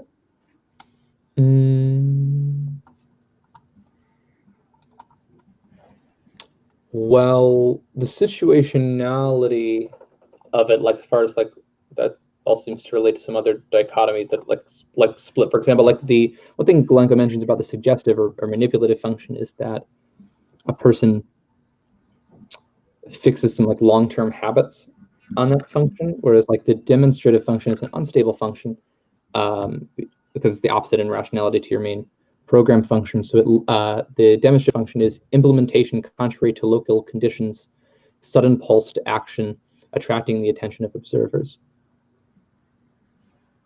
Okay, so like a sudden jump into action. Yeah, explains this a bit. Okay, and how's that similar to the manipulative function or suggestive function, or what we call it in Model A? I guess it would be that in Model G, they're both higher energy than, say, the brake and the control function. And I know that's a big difference between, at least in the energy, than the Model A, which is like the information dimensions. And there's still some element of that there. Okay, I'm still not. I can see the rationale for social mission. The idea if you take these 4D information elements, 4D functions, that they all show up most obviously in a person. I can see the rationale for 2D being social adaptation, that these are areas where you are taking information, you're forming norms, and so you're growing within familiar situations. I'm having difficulty seeing that there's rationale behind self-realization. Well, could we actually jump to inflation? Because I have something interesting to say about that. Yeah, I think one of the weaknesses of the activity relation is one person's vulnerable is the other person's ignoring. And so if you grow up in a family environment like that, those two elements are almost absent. And I think Rowan LaPlante also correctly sees the ignoring and the vulnerable as very neglected and not hardly ever used. Now, I personally don't think the ignoring function has to be that way, but I can see how it often is. And so I think that's the justification for the inflation. I also want to say that I actually am not a proponent for Model G. I think it has some cool ideas, but I'm actually probably more on your side in this debate, Jack. But I want to like steelman it as best I can. No, fair enough. And something that you noticed, which was correct, is last time was there's sort of like a weird asymmetry to how Model G is laid out. And the reason behind that is Gulenko is thinking about information elements as types themselves so that he can achieve a fractal recursion. And I don't like this. I think that he's way over his skis. But I think that's why he laid it out this way. You can see how like the top, 1 and 2 are 4D, 3 and 4 are 2D. Those block nicely. But then it's not the same for the bottom. They follow inert and cautious. Yeah, I think this is an interesting exploration of additional blocking besides the Model A, egos, and superego, superid, and id. But I think that you could make other blocks. And one of the geniuses of his model is if you tile it, which you can, then every function is by the 4 that it can block with based on the tandem rule. That like there's an irrational and rational. Yeah, that makes sense. Because it's been set up along both horizontally the benefit cycle and vertically the supervision cycles. Yeah, could you say that again? You cut out. Because it's been set up horizontally by the benefit cycle, and vertically via the supervision cycle. Right. So I see that these blocks, it's Gulenko probably puts more emphasis on them than I would, but because he thought about them, then maybe he came up with something good. So I don't think that these have to be the only blocks. Personally, my own opinion. But you could look at all the different kind of blocking, and it's really cool that Gulenko's tried to work out some of them. Yes. One thing I will say, I think Vladimir just pointed out just down there, that Rome views the ignoring function as weaker even than the vulnerable, which I don't agree with. I don't think shows up in when you're actually typing people. No, instead, I think the ignoring, you see trace amounts of it being used in certain situations, whereas with vulnerable, it's more that empty black hole. You're not seeing any of it. Mitchell, you were shaking your head before stuff. It looked like you were shaking your head. Were you disagreeing with something, or were you just sort of, I don't know, just moving your head that way? I don't even remember. Okay, then I assume you were shaking your head.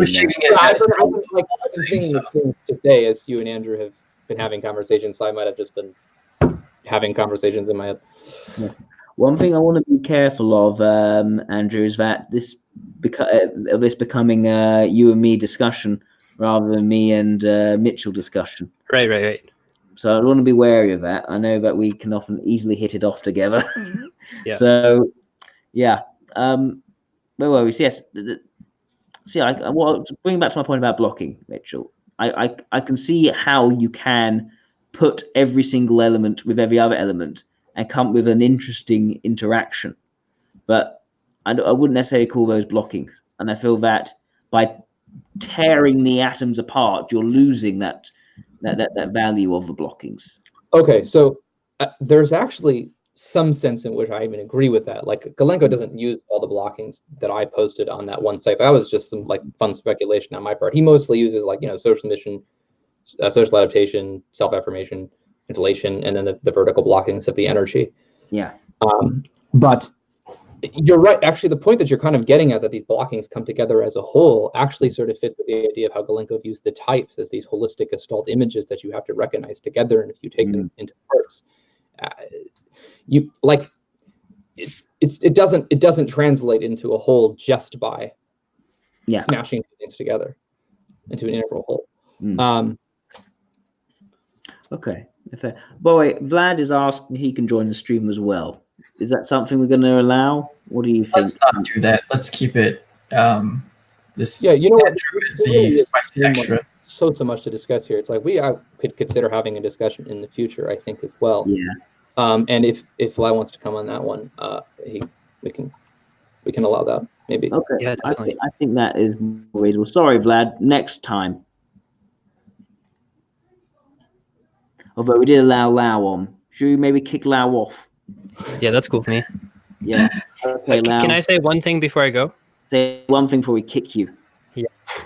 Okay, so something you're talking about earlier is why are the irrational and rational functions stable and unstable in Model G? I can give you my own opinion again. I don't know if this is how Gulenko talks about them, but I think that because the leading is so strong, it orders the accepting functions. So they tend to be rather definite. Whereas because you can use the demonstrative and the creative together, in a way they contaminate each other.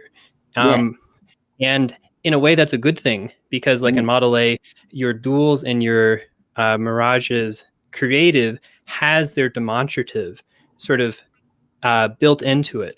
So you can accept it and then use it through your mobilizing, but it achieves the weakness of your vulnerable. Right. So I think that the price of doing both of those things at the same time is you can't be doing it at the same time all the time. You sort of need time to use your demonstrative, and you also need time to use your creative. And because they're both happening inside of you, they naturally synthesize together. But it takes more energy than something like your leading that is happy to do its thing by itself. So it makes sense to me that the leading function is stable, and then when you try to use one of your producing functions, it's unstable because it takes energy to do it. Okay. Although one thing I'd say to that is it really the case that people experience a decline in energy when they're using their creative and demonstrative? If anything, I thought it's quite a natural and fluid state. So my opinion is if you focus heavily on your creative, it actually opens up your ignoring and it starts inhibiting your demonstrative. But that's my opinion again. What does Gulenko say on that, Mitchell? As far as the losing or gaining energy when using certain functions, well, actually that corresponds somewhat also to the accelerating decelerating dichotomy, which relates to quadra values. So actually, yeah, the demonstrative function in Model G, which is the creative in Model A, actually does lead to more of a charging of energy, whereas the creative function, although a very strong, is a bit more draining.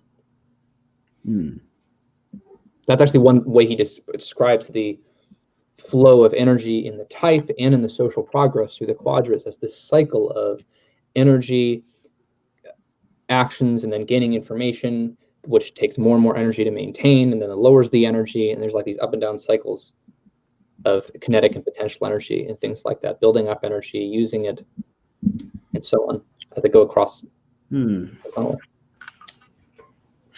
I guess, okay, that's interesting. But I should remove Andrew at this point. Andrew, you all right to go? Yeah, definitely. Thank you. Okay, thanks, Andrew. Thank you for your insights there. Very appreciated.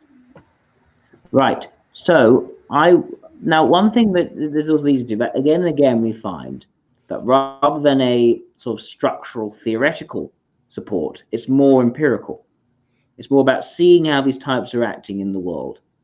But that's also surprising for me, because I don't think Gulenko has much of a reputation as someone who does key empirical experiments for putting together these models. Has he actually done experiments to show this?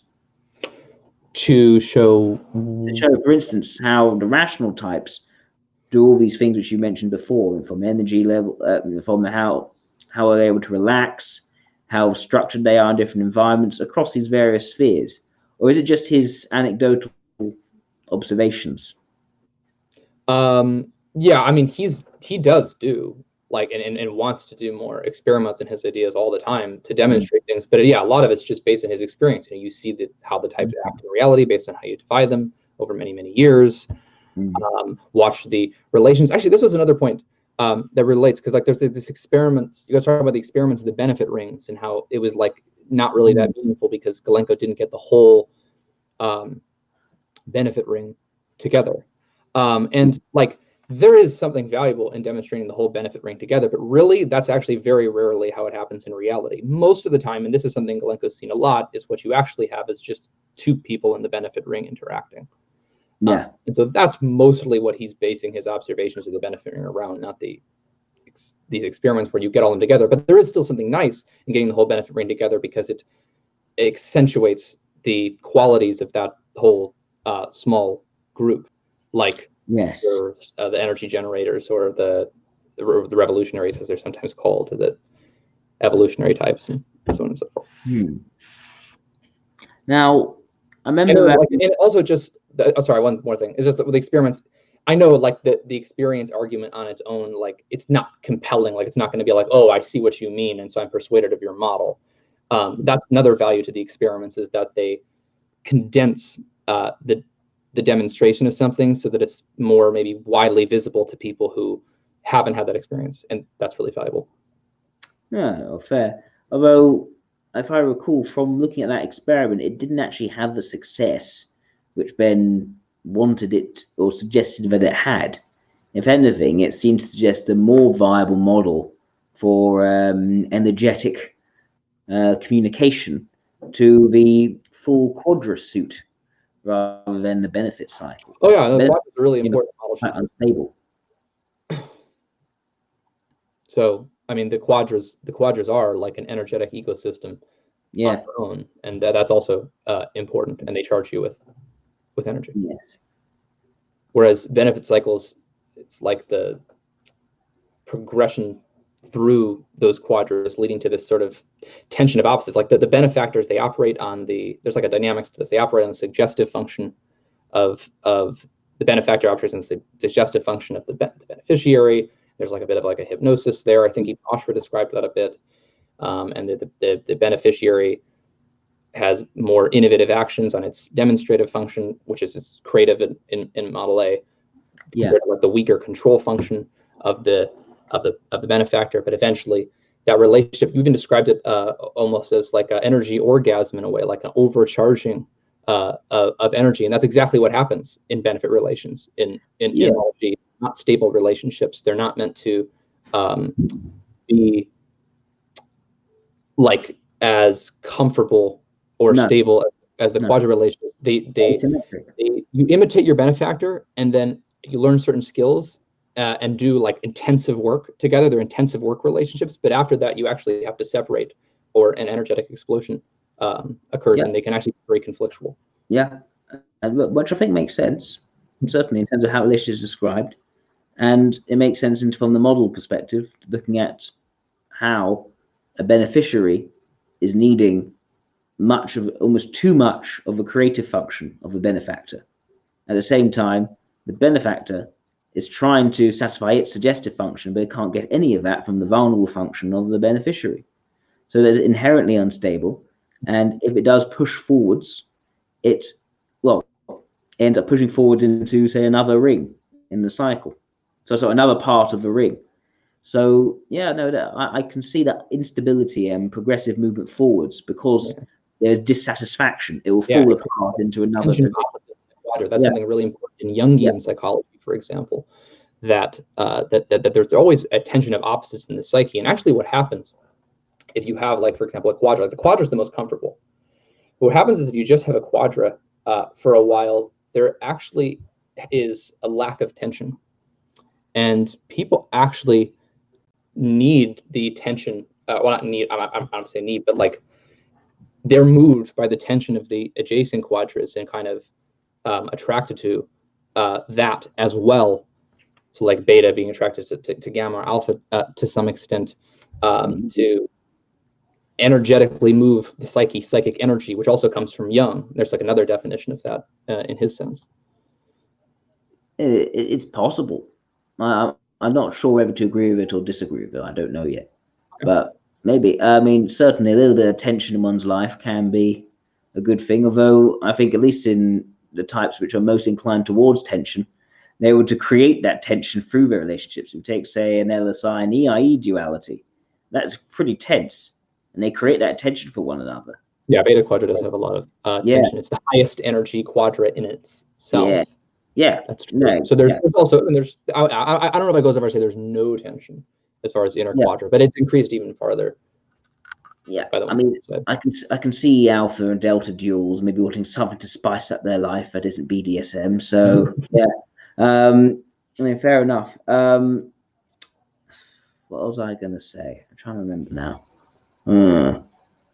What was I trying to say? Damn, I forgot it. I can't remember what I was saying. That's irritating. What else can we say about Model G, Model A? I think maybe it's a good time to segue into a break. Jack, you look a little bit tired. So well, I've run out of. Fine. Let's have a break. Let's have a break. Yeah, 5 to 10 minute break. Maybe let's talk about maybe like having some more of these potential hangouts in the future. Maybe with Lau, maybe with potential newbies to see how they can be swayed, and maybe what they have, perspectives they have entering in Model A or Model G, stuff like that. I actually remembered what I was going to say. Yeah, so it is interesting that these intertype relations do match up rather well with old Model A. There is that similarity, but that leads to more questions, because as we've demonstrated, things are so different at that very basic level when looking at these function dichotomies. How is it then that, and as a result, we assume that the types must be very different? How can we then reach very similar intertype relations? That doesn't seem to follow. Yeah, I mean, I don't know. We haven't really explored all the intertype relations, just a few of them. But not even so, I see your point. I mean, and also like, as much as I say these are two separate paradigms, and that makes it a complex debate. I'm not saying that like no one has anything wrong, or that there's no corrections that can be made, and it's just like pure relativism or something. Maybe, but it is the point, because out of all the relationships, right, the benefit relation is the most difficult to straightforwardly define. It has the most different bits operating in it to define it. It's very complicated because it has the inclusion of the suggestive, the vulnerable, and the creative, and even the mobilizing leading to differing degrees. It is the most jumbled of all the definitions of any intertype relation. So for that one of all of them to bear such a close resemblance feels very strange to me. And what it suggests to me, from if I put my negative hat on, is that all the theoretical stuff that's gone down on the base has actually not been followed through towards the conclusions, and the conclusions have been lifted out of Model A, and then things have been tweaked in the under the hood, as it were, without then bringing that up towards what's actually on the facade at the top. Okay. Well, generally, the way Glenn approaches things is not from these theoretical issues at the bottom. He actually is looking at, like, he types two people in a benefit ring by a certain type, and then you've seen their behavior over so many years. Yeah. And they have these dynamics that you can observe, and then the definitions we define for the parts as a part of that are best to actually be refined or understood in the context of the whole. He's not even actually building this up as much from bottom up. Fair enough, but in which case, why do we even have the bottom? It's just more, we could examine more details as to distinguish between what we could theorize the properties of the functions are. But they're not actually necessarily. It's really true that they don't really use the function dichotomies especially often. Yeah, but that then leads to the question: why don't we just chuck Model G out and just keep the various empirical holistic musings, which clearly valuable, like how the program function works, how the creative function works in each position, and so on and so forth. Those each have a description. No, fine. What you could do then is you could have this is another diagram showing, for instance, higher dimensionality. This is a social mission. These are social mission blocks. Social mission combinations. These are social adaptation combinations based on dimensionality. What you could basically do if you take Model A, right, and you also have another diagram next to it, just showing the dimensionality, going 4D, 3D, 2D, 1D. That already covers the benefits of putting together the demonstrative and leading, or in Model G, the leading and creative, and as well as the role and the mobilizing or launcher. Mm-hmm. So that benefit's already applied. You can also do other rearrangements in Model A to show other concepts. Is the value of Model G purely the fact that you put things together in another form, just to articulate a particular point before going back to the overall Model A model? But where are they going back to the overall Model A model? Well, Model A has traditionally set out different information elements in a certain way. Now, it's impossible for any model, right, to show every single concept highlighted with equal importance. You have to choose to arrange it in one way or another to convey a certain point. And Model A was decided to convey the greatest number of points without conveying any particular point with absolute clarity. If you want to take away all the other points you want to convey and just convey one point, you can easily put together a different diagram.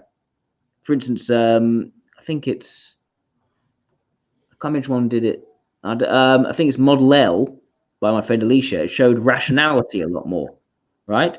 You could do model just dimensionality and just show the 4D, 3D, 2D, 1D, which again will show the concept of dimensionality very clearly.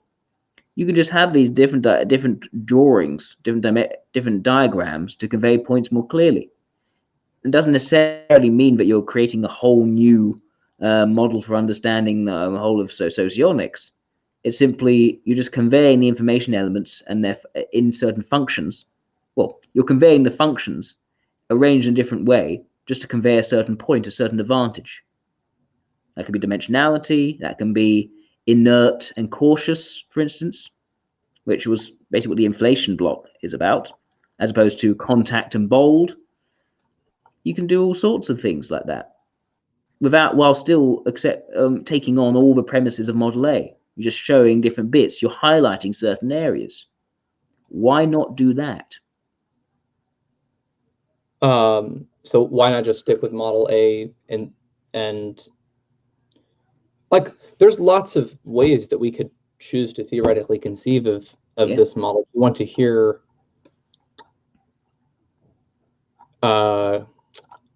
Glencoe's rationale for like different ways of how he thinks about Model G, to hear like why he might want to conceive of things this way. Okay, well, hang on, I had a few things here. Here it is. Okay. Okay, so here's an article I could. Do you want to post that? Yeah, yeah, I'm gonna do. Here. Yeah, vertical power blocks in the power model, the energy model. Getting acquainted with the modeling of behavior in various sciences, I realized that in any model of behavior, there must be at least 4 blocks, special devices that ensure the viability of the system. First, it is there's a block of receptors. Their combination forms a perceiving device that provides the connection of the simulated object with the external environment. Secondly, the decisive device. Keep in mind this is translated, so it might be a bit messy. It processes the information coming from the receptors and makes decisions regarding actions. Third, the effectors are the actuator. Having received the necessary resources and commands from the decision-making device, it embodies the goal set in accordance with the current situation. And fourthly, in a workable model, one cannot do without a memory device, a memory unit. So how does the energy model, Model G, meet these requirements? The receptor block is formed by the launcher function and the control function. The impact of the launcher function excites the type, and of the control function suppresses the type. The solver block combines the program and the demonstrative function. The program function encourages and stimulates, and the demonstrative function limits and encounters obstacles. So entrepreneur, LIE, for example, according to the scheme, will encourage business initiative, but limit and subordinate the terms and speeds of partners. So sorry, limit the terms and speeds of partners? Yes. What does that mean? Presumably to control different timescales in whatever business activity they're working on. Right. Like the rationals, control the intuition of time in that sort of way. Not sure. Anyway, I'll tell you all the first. All right, so the effectors correspond to the creative and suggestive positions. The difference between them is this: if the second, the creative function, acts as a humble performer, then the sixth, suggestive manipulative, as a cunning and obstinate servant of two masters. So the entrepreneur will go to any business innovation without any questions. That's the NE. And the ethics of approval or condemnation will be accepted only by the one he likes, or he'll accept the one he likes. And then the third and seventh position, so the role and the break function, are the memorization unit. The operational memory is connected with the third, the role position, I remember while I do it, and the seventh break position is assigned the long-term memory. So the entrepreneur, emotional methods of influencing are quickly lost, and sensory effects, hardening procedures, survival techniques in nature crash into memory for a long time. So those are consequences arising from the energy model, and some way how he conceives of that as like modeled the way he does. It's difficult to follow, Mitchell, but very difficult to follow. But what I'm getting from that, well, what am I getting from that? It's showing certain situations in which a different function is being used. It's not necessarily conveying to me, a usage of this function, which is different to what already appears in Model A. Maybe in some areas, I'm not sure. It's hard to follow. Could you just give me a clear example again of this idea of following two masters of a suggestive function, manipulative function? Sure. I can try to think of something. So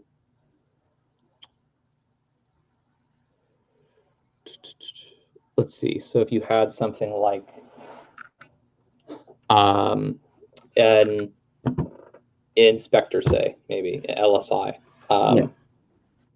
that their way they use the ethics of emotion would be more to encourage people that have a more positive attitude to people that follow the structures that they want implemented. It creates an additional sort of encouragement there because the structural logic and the ethics of emotion are this sort of dual unit that works together. And so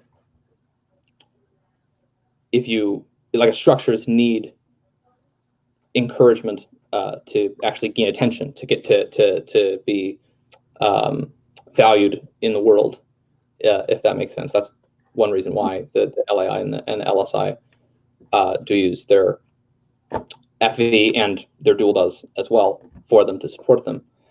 And so they would be using it in such a way as to slant things towards what they really want at the program function.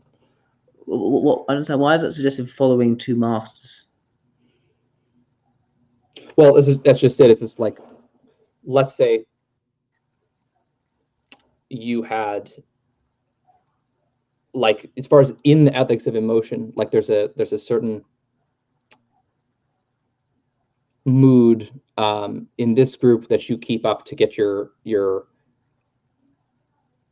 structure accepted here, and then a different one in a different place to get your structure accepted in that place. And then between those, one of them is looking like it's going to be more successful, one of them is being more failed. I'm not saying you can't do both, but the one, if you have to actually put all your energy more into one, and you're going to put your long-term habits of behavior into one, which is characteristic of the suggestive function, then you would try to encourage that one more, the one that's looking like it's going to be more successful. So that's like they mentioned for the entrepreneur, like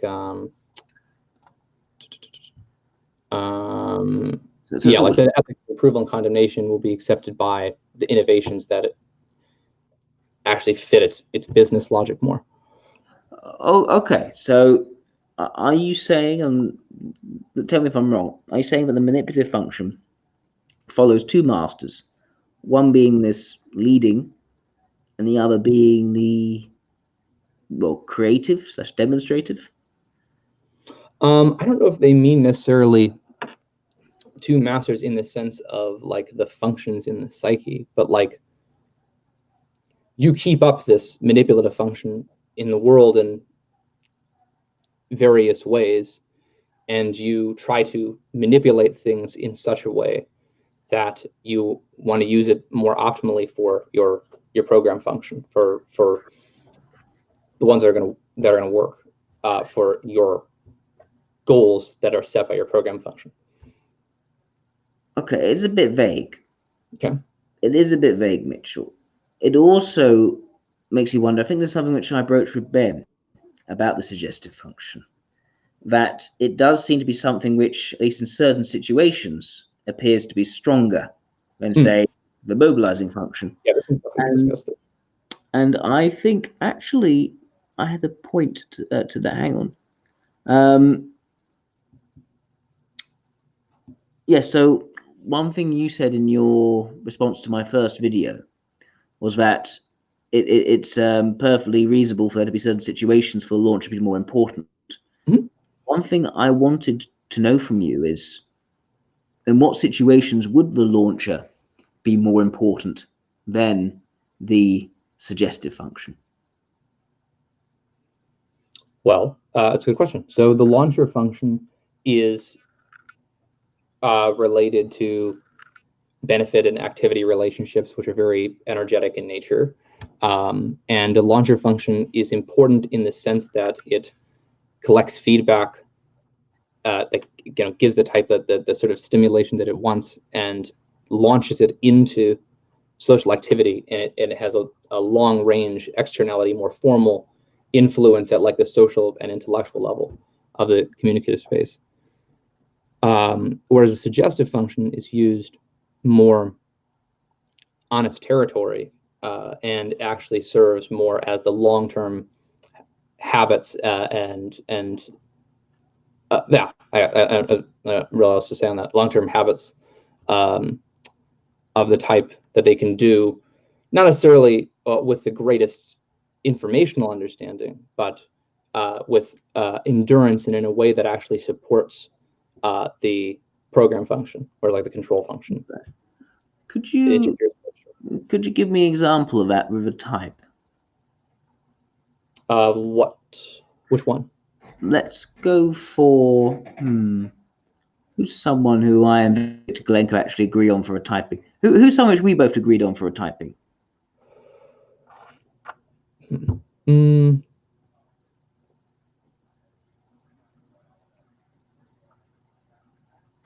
you guys agree on Mitchell's typing? No. We could do. Do you think I'm an I Lee, Mitchell? I think of an I. Here, why don't I look up? In Model G, do you think I'm an I Lee? Oh, do I think you're an I Lee? Yeah, I think most likely you're an I Lee of the dominant subtype. Yes. Okay. So, how would the mobilizing and the suggestive? Well, in what situations would my suggestive be stronger than my mobilizing? All right, so I'd actually write some things down for this. So let's see, because that was one of the things I thought we could possibly discuss. All right, Let this be the final point before we take a break, because I see you guys slowly drifting off. Okay. Maybe. So how the suggestive function works. Now, I'll also give you an example in terms of the like suggestive FE and suggestive NE as well. Okay. Because I got some ideas on that. So the ILE suggestive. So for example, one thing that the ILE does, I don't necessarily you're so focused on this personally, but ILEs are a common type for inventors, and they frequently work with technology and things like that. that's a common occupation for ILEs at least, and that's involving a lot of TI and SI. And so the ILE is very good at arranging their space in a way with their work that to do very comfortable work where all their tools are easily accessible, and they as far as like where like the manipulative functions almost kind of selfish in a way that they like to be cared for. They're conservative in their taste and everyday habits, and they place their convenience first, and that fits well with having the dual support from SI. So in a way, you can almost see how that function kind of controls them in a way, because it sets like these habits that support their main NE stuff, but also benefits them, and they want to actually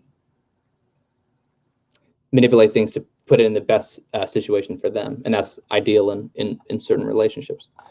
And now here, let's get into. Let's keep in mind that the definition of strength is very different between Model A and Model G. So when we're using the term strength in socionics, we have to really understand what we're talking about. And Gulinko really defines it and sometimes doesn't clarify it when he explains stuff like this is what strength is. And then a lot of them side on Model A is like, oh, this is what he means by strength, but you're actually talking about two different strengths. And that's where a lot of misclarification becomes. Yeah, the energy versus information. So what was the definition of strength first? Okay, let's discuss the energy versus information dimensions. Okay. Because those are the different. Okay. Do that.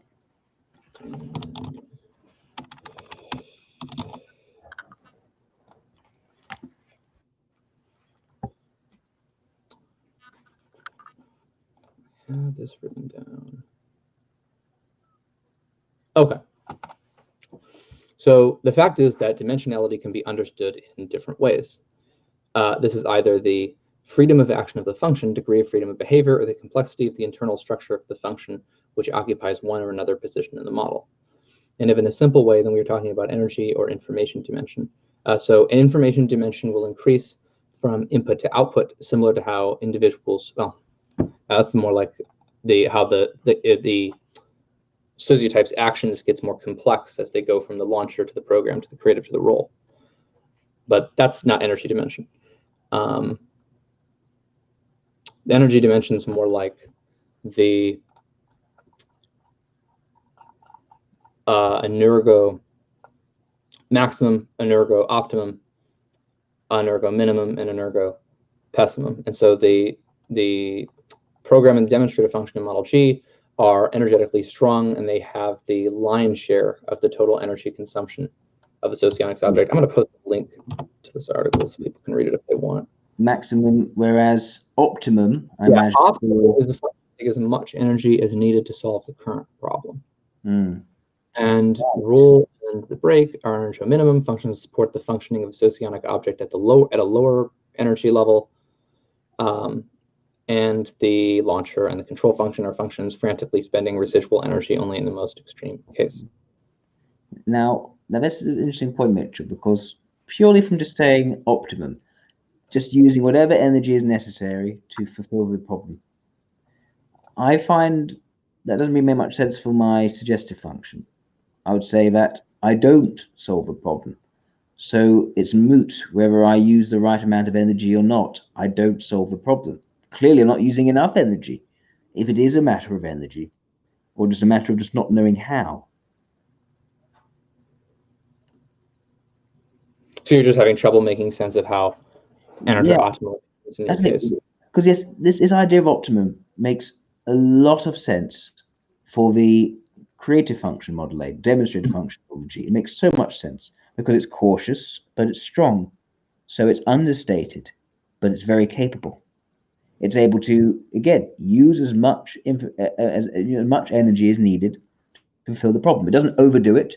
It doesn't make a big show of it. It's quite subtle in how it works. It makes complete sense as optimum. But also suggestive function is similar to creative in many ways, but it's not strong. So when it says to fulfill the problem, it suggests a degree of strength, of capability. There is a subtlety to suggestive function, but it is not capable. So how does it fulfill this problem? All right, well, so one thing that's different, and I know you and Ben discussed this a little bit, is there's the difference in the communicative distance in the launcher and the suggestive function. So in here's what it says. So for example, if you're going to take like the FE of an LAI or something like that, in order to correctly assess the manifestation of extrovert functions in an introvert, and presumably introvert functions in an extrovert as well, it is necessary that they perceive the situation as familiar and not public. So these are something that's done more on the territory and the type, but not like solving a social problem on that type. It's not like, ILEs are the sort of people you'd come to just to do like SI in like providing comfort to the world or something like that, or health and maintenance and things like that. But on their particular territory, they're able to actually have some degree of endurance and capability there in solving those kind of problems for themselves. I'm a total mess. Like literally, my physical surroundings are messy. I remember you said before about the idea of investing in their tools and easy access to get to. No, they're all over the place. Yeah, I mean, Galengo does agree with that description of the seeker, that they're very scattered. Yes, so like exactly. But you're not doing that. Like if you, this is the idea anyway, it's only used like if you have to. That's how the energy atom block works. It's not like you generally keep up on that. It's more like it's done if you're doing a particular task that would require that. Like, would you even be capable of setting this up in a convenient way? And you might still say no, but I think another metaphor might be is like if you wanted to obsess over it and you wanted to go and spend the energy to obsess about it, do you have like a thrifty cleaning habit that you could get into and not be bored of it really quickly, or run out of energy really quickly, like a car? Like you have enough fuel to complete that thing, and you can go in your car at any time and there's available fuel in it. So let's say you wanted to pick up a knitting habit. You could have enough energy to go ahead and pick up that energy, pick up that new skill or new habit, run the entire length of that car trip or that knitting trip obsession, and then not burn out completely. Where the launcher perhaps would, like, if you tried to get an obsession around a launcher obsession, you would burn out really quickly. Like you would try it for like 2-3 hours and you'd be like, fuck, oh my God, like, this is just way too much. I mean, I don't really relate to that at all, because, for instance, in university, right, I was very interested in musical theatre.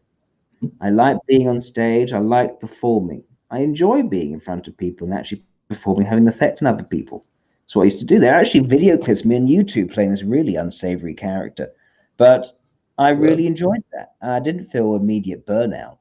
Whereas the idea of me having to bring together the concrete details of my environment to get something done, like for instance, simply when I'm cooking, right, we're having just to lay out and prepare everything and chop those onions, get them into little pieces, and even the idea of going shopping, getting ingredients, I immediately feel drained at the idea. So it's the opposite. Maybe I'm an LII in Model G. Yeah, I mean, I guess I can't say with absolute certainty what Galenko would type you. Yeah, the difficulty is that Ben is very keen to suggest my cognitive style is one of either an ILE or an LSI, or I guess an SEE or an EII. Maybe I'm an EII. Nah, I don't think so. But yeah, I'm not sure at the moment, based on this definition, if I would fit any type well in the various collections of different particles of theory that that Victor Galenko has put together for us. Right. Well, yeah, I guess maybe we'll see in that regard. As far as what you are. One other example he gave as far as suggestive function is that the emotions. So here's what he means, a little clarification by the strength of the function. It doesn't mean the amplitude or the amount of manifestation recorded by an external observer. It is clear that extroverts are louder and more waving their hands than introverts. What he means by the strength is the amount of endurance in work and the adequacy of the function for the particular task. And if you compare, for example, say emotionality by these criteria, so in like to say the inspector and the analyst versus the seeker and the marshal,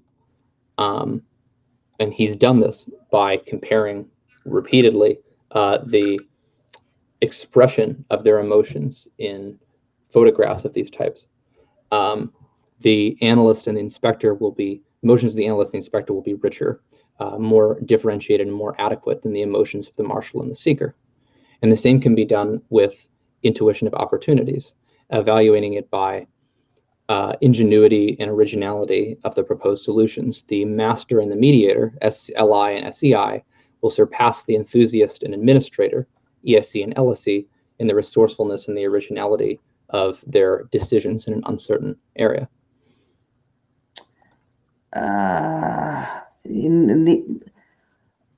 It seems completely contrary to how I have typed people and what I've observed in myself, what I observed in other people.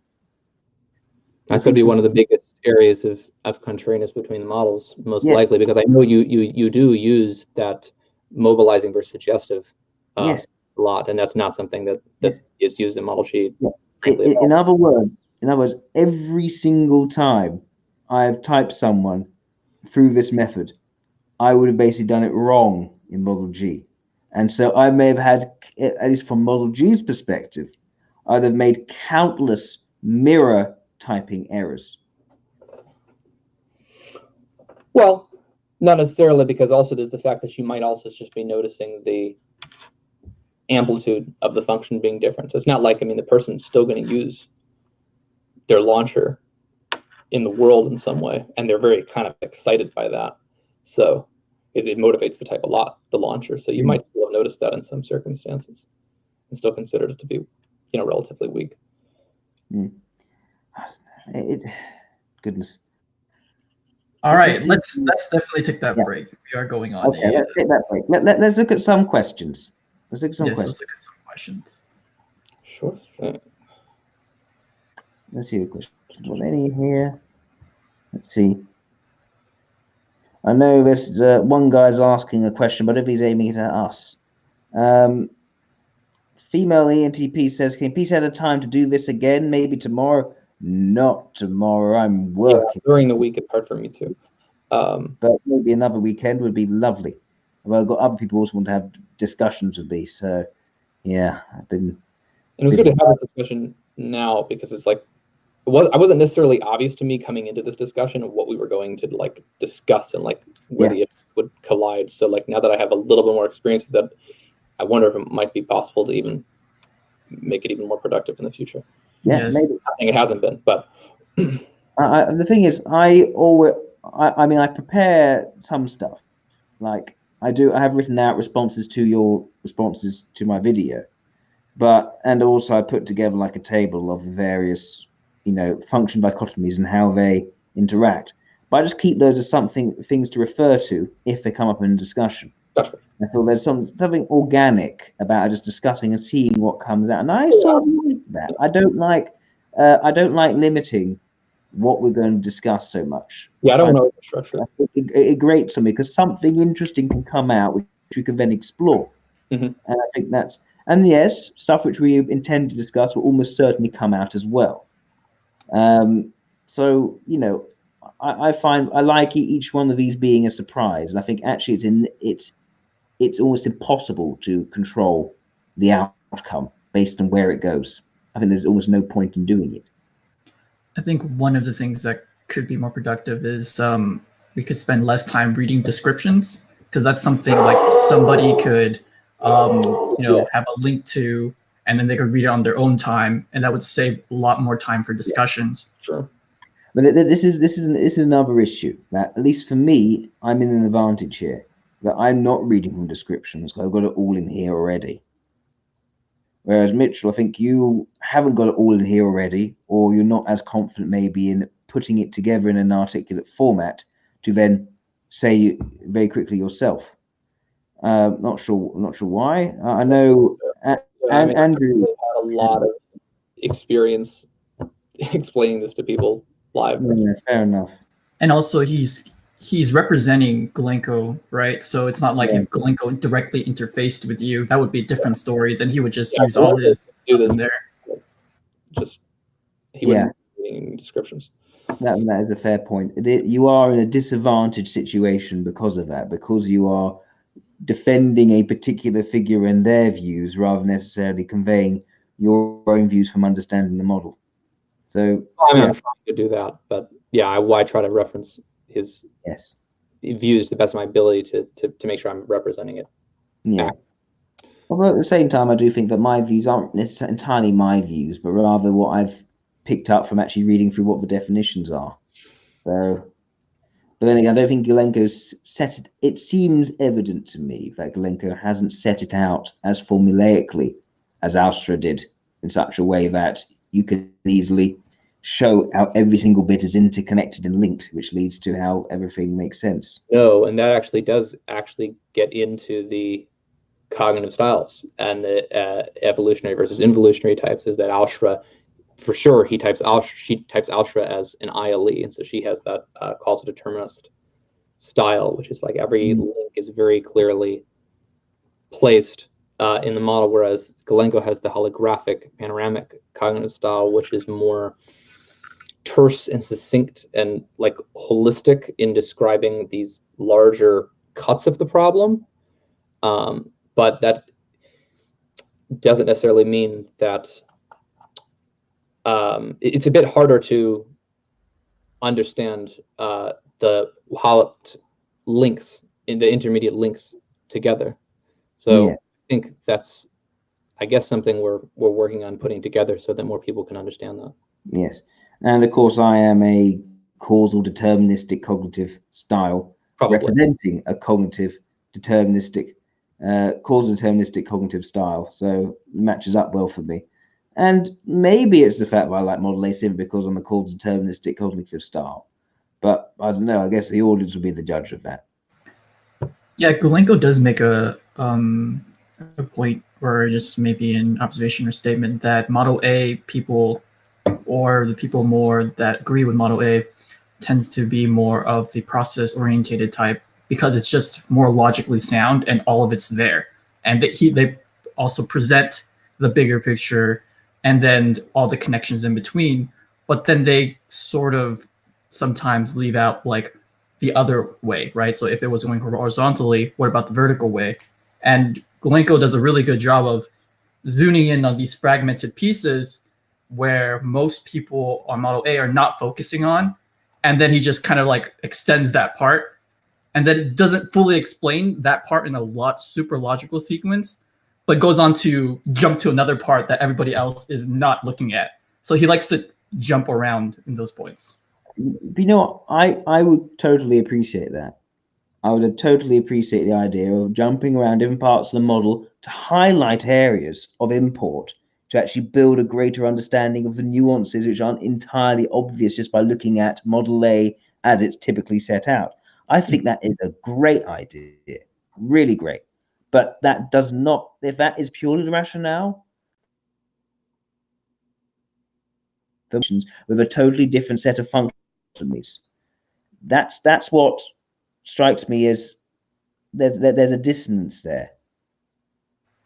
Because what I do, that would be great. There, I'm sorry. Yeah, you cut out like halfway. Sorry, I say, why, if you were doing this jumping around to different parts to actually show up areas of greater nuance within Model A, and showing it in different viewpoints and snapshots, which aren't immediately obvious from the overall picture of Model A, that would be great. They'll build a far greater understanding, far greater grasp of nuance in the theory. But if he were doing that, why would he then create a whole new model, whole new set of definitions for various things, and wholly new function dichotomies, which he doesn't even pay much attention to anyway?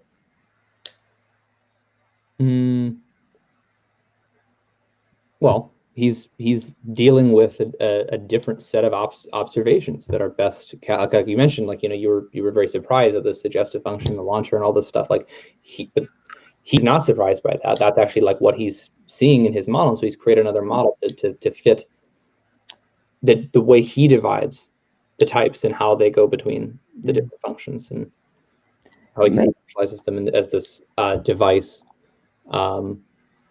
with the vertical and horizontal links that it has. Well, maybe. I mean, it could be they just mistyped a whole load of people and has put together his own views on it. But okay, I can see. Look, it makes some sense in that I've seen multiple examples where he's typed someone SLE, and I would say that they are actually LSI. Yeah, I remember that. And then there's the Trump debate and the SLE and SEE. Oh no, that's a different one. That's Trump SLE to SEE. I'm talking about LSI. And there's a sequence that you did. You said he mistyped SE. At one point, you said this. I don't know if you actually think it like systematically, but you said you thought he types SLEs as SEE and LSIs as SLE. I don't think necessarily systematic. I mean, it appears to a degree, it seems reasonably common, but I have seen a sort of loose pattern where a lot of LSIs, these people I've typed LSIs, like Erdogan, for instance, as being SLE. And then people I'd think SLE, he then type SEE. But yes, but at least purely in terms of LSI to SLE, you can see a reasonably consistent mirror divergence. And maybe there are other mirror divergences there. That would make sense. Explore like some of the different reasons for those typings and like why they're being the other reasons as well, yes. Shifted over one. Yeah. Some of the differences. I think one thing that could be extremely productive is if we could get Glenko on one of these hangouts in the future, and for him to walk through a typing with us, and for him to like kind of like to explain, and then for you to be like, well, why are there these mirror discrepancies? Like, what do you think about that? That would be a very, very good question. I would like to ask this to Glenko. The question is if I can get him on the live chat. I guess I imagine I could if I really reached out. Yeah, I have already a pair of very fluent translators who could help. Or we could do something with Vaserland, and because the next time he goes on there, we could all jump on there, make it like a dual thing, like his show and your show. The problem is Vaserland, I don't think, plays too well with others. I think he likes his structure and doesn't like it when we deviate from his structure. Like to plan thing. Or we could have Vaserland as a guest for us. That could be another idea, and then invite Glenko there as well. Could do. I've already had a discussion with Vaserland and Glenko in the same chat. Actually, I did that a while back. It was me, Ben, Dario, Nardi, and Glenko. Ah, yes, I believe that was in like 2015, 2016, right? Like a couple years ago. It was in like his earlier hangout days, like one of the first 5 or something. Yes. And I think I was being difficult there. I'll be last question. What is the type of Dave's superpowers? Well, Jonathan Sun asked this. Good question. I know he types himself as INTJ in Myers-Briggs. And I would venture as a possibility the LIE in Socionics. And I would actually agree with that. Oh, but and humanitarian. You guys could talk about that when we resume. That could have been an example of the suggestive and the launcher differences. Well, then again, I would say the reason for that was more role and vulnerable rather than suggestive and mobilizing. Yeah, you're saying they think there's there. But yeah, there's too much extroverted ethics there. They can get into some reasons why I type in that. What would you say his DC&H would be, Mitchell? Would you? Good question. That's less obvious to me. Since he does conceive himself as an introvert, I have to wonder if he'd probably be a distant extrovert. So either normalizing or harmonizing. It could be normalizing because his theory does have this very like complicated structural logic, and that was something that was actually mentioned in the LIE normalizing description. Is that I have to read this actually. It's right here.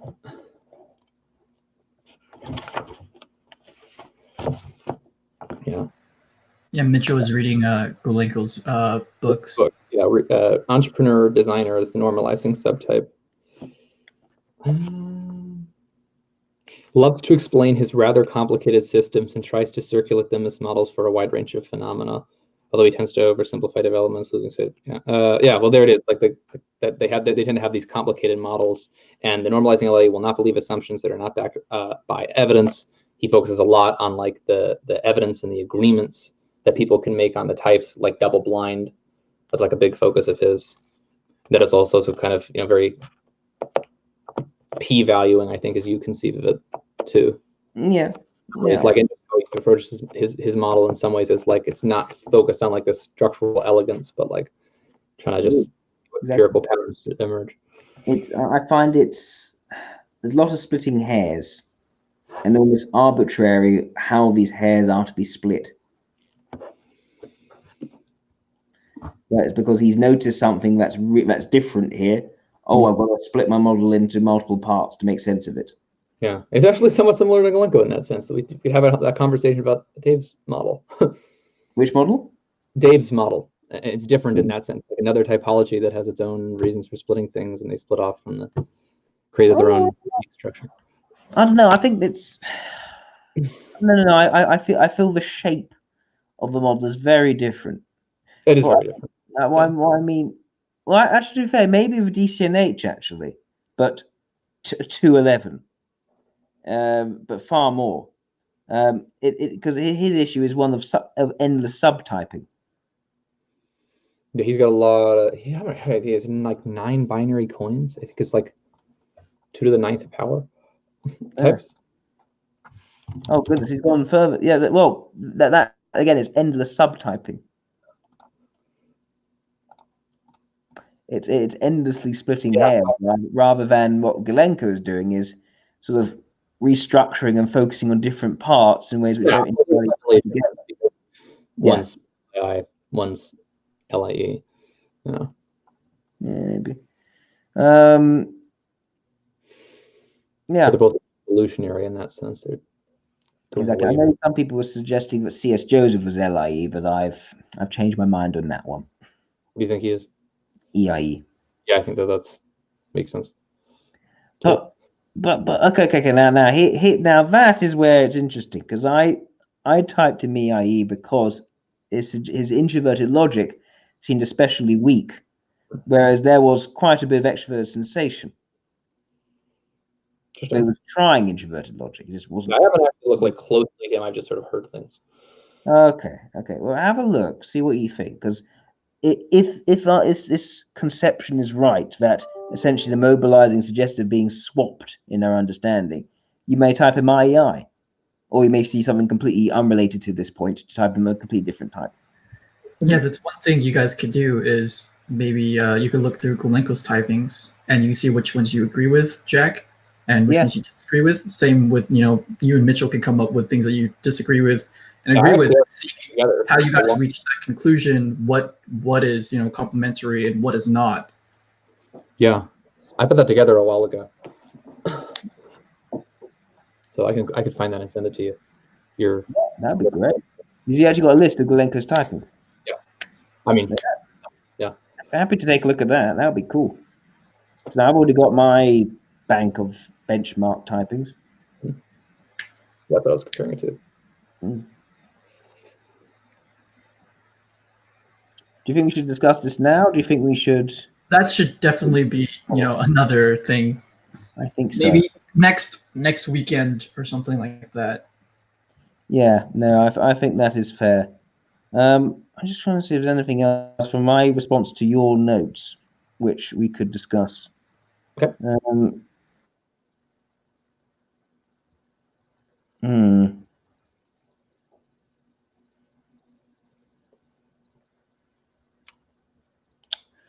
No, I think we actually covered quite a lot of these. Oh yeah, okay. Here's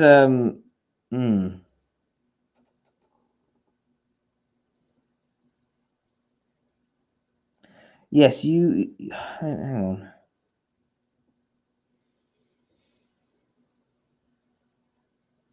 So there's a bit, Mitchell, where you said that I said that the transition to SEE for an ILE isn't believable because it engages the vulnerable function and because the superego is meant to fail.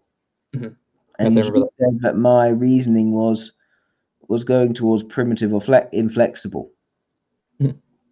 Now, my retort to that was that I don't think it's primitive or inflexible to describe one, the logical inference from something which is in theory, right, weak, cautious, inert, evaluatory, subdued, basically the different functional calls to make something vulnerable for and that which is prevent supporting the role.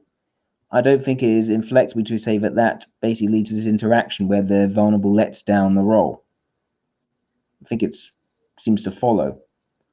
But right. So, I can see how that would follow based on some axioms. I guess what I probably thought was primitive and inflexible maybe about it is that this, I think, was this idea that I think it was like a superego just was kind of meant to fail. That was sort of like the sense that I got. I thought that was a bit deterministic, perhaps. Yes. That the superego, I don't really see that, and that the superego certainly is weaker than. I'm not denying, like, there's certainly these hierarchies of strength, but I don't know if I go so far as to say the superego, either the role of the break function, always fail. Yeah.